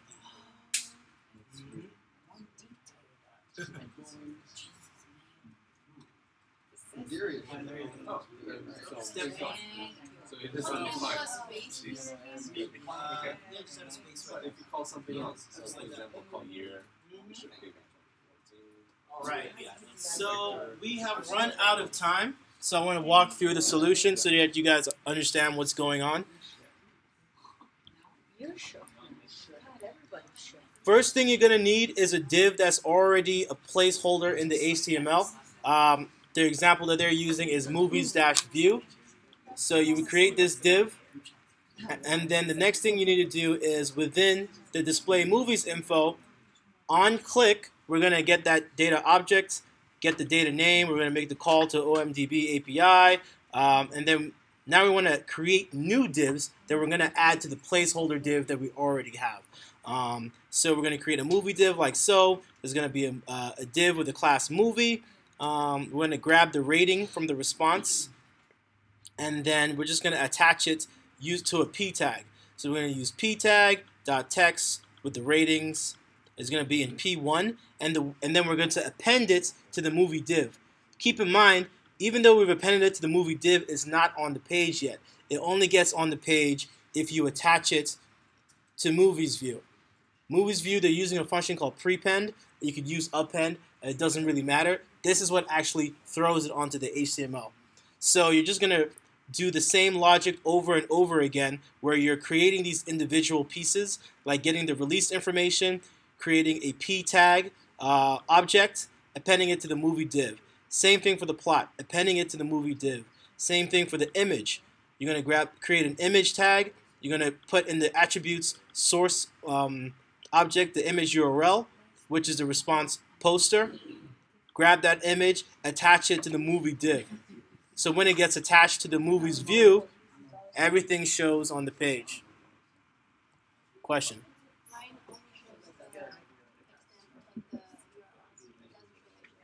It only shows the URL, not the image.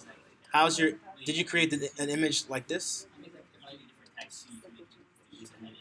Okay, so that's what you might be missing. Cool. So any questions on what we've just walked through? In the jQuery, when you're spinning out the poster, Yes. you're grabbing image. Does that exist? Or You're not grabbing an image. You're creating an image object, an image HTML tag with this syntax. So you're saying for this newly created image tag, add the attribute source, and for the attribute source, you're going to use image URL, which is response poster. Okay. I only thought that you do jQuery, and I thought that part there was might sound parentheses. It's only grabbing something. No. So we're not used. So don't forget, when you try to grab an object from the HTML, you're usually using the hashtag or the dot notation. That's going to grab an object that already currently exists. If you just pass in a tag like so, it's going to create a brand new HTML tag. It's not on the page yet until you append it to an HTML object. Okay. Yep. So, and quite honestly, like I said, there's easier ways to create these objects. The syntax here is very verbose. You could have just done something like let's see.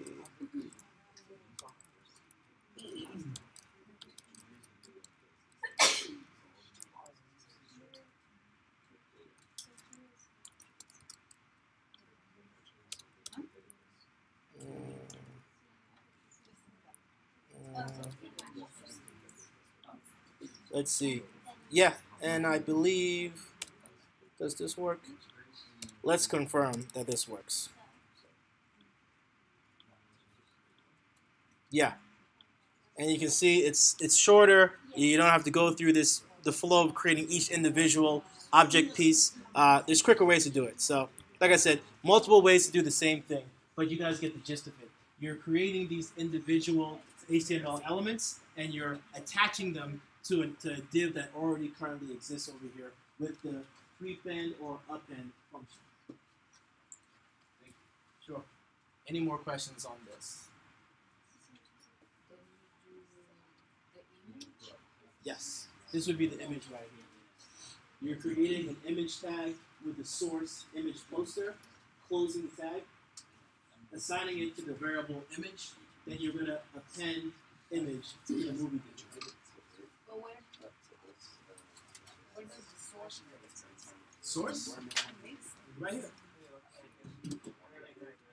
Oh, because it's getting From the response. yeah. Yeah.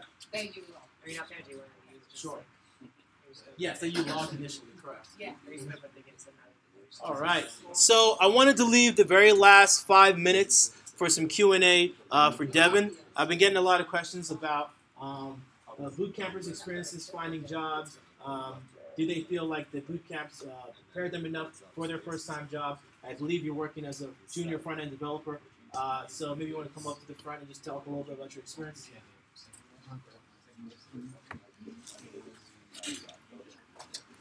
Hello. Hi. So, I mean, I know it feels like a lot, like, especially now, because it is a lot. And it just takes time, repetition. As far as doing stuff like we did today, you'll use it in the near future. So that's why we try to get you guys to go through these activities.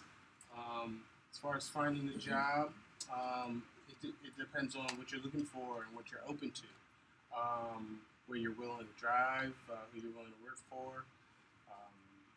Technical interviews, we'll get through that throughout our period here, but those are ranging as far as difficulty and what you're applying to and what you want to do.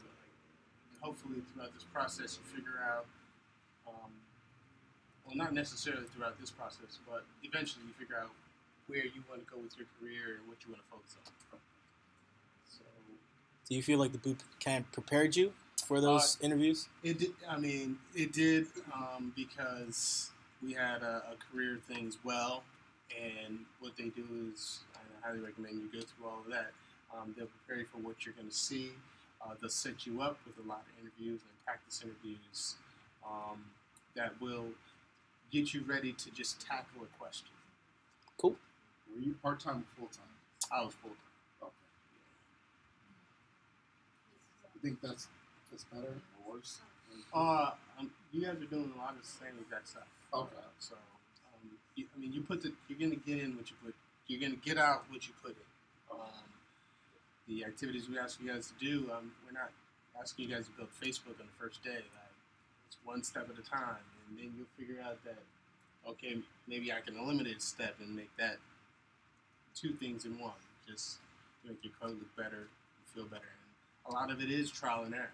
Like, don't have the paralysis by analysis thing where you just look at it like, oh, how can I do this? How can I, and try to think it all in your head. Sometimes it's just putting it on and then running the console log and seeing what works, and whatever error you get, Googling that error.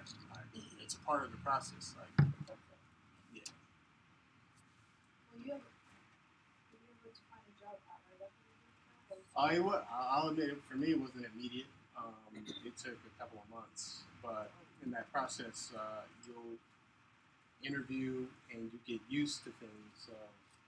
You'll get more comfortable with interviewing, because I don't know about if you guys will be trying to interview while you're doing it, but you get used to the type of interviewing you'll be doing, and then you just feel more ready for the next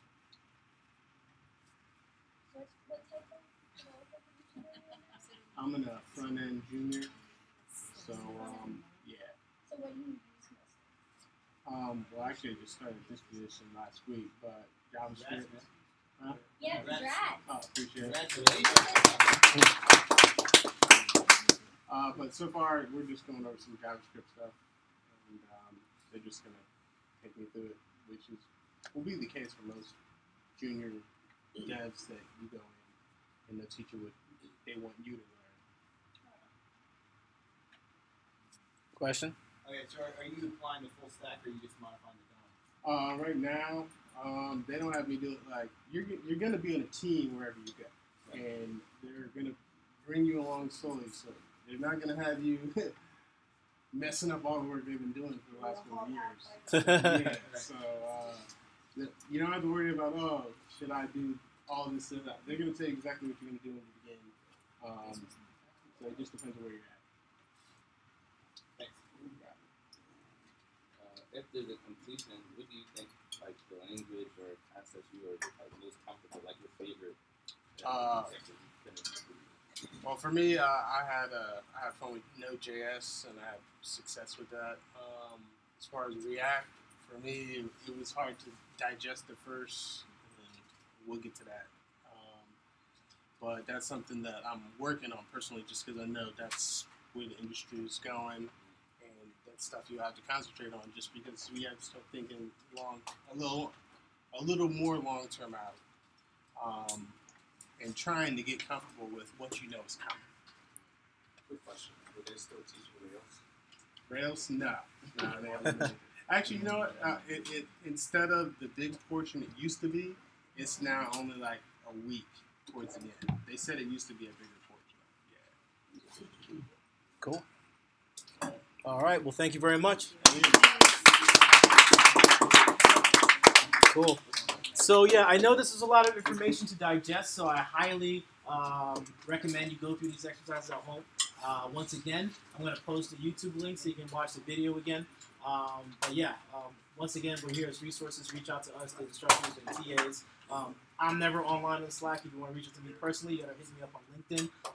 But definitely reach out to your instructors because we're here to help you out. Cool. Thank you.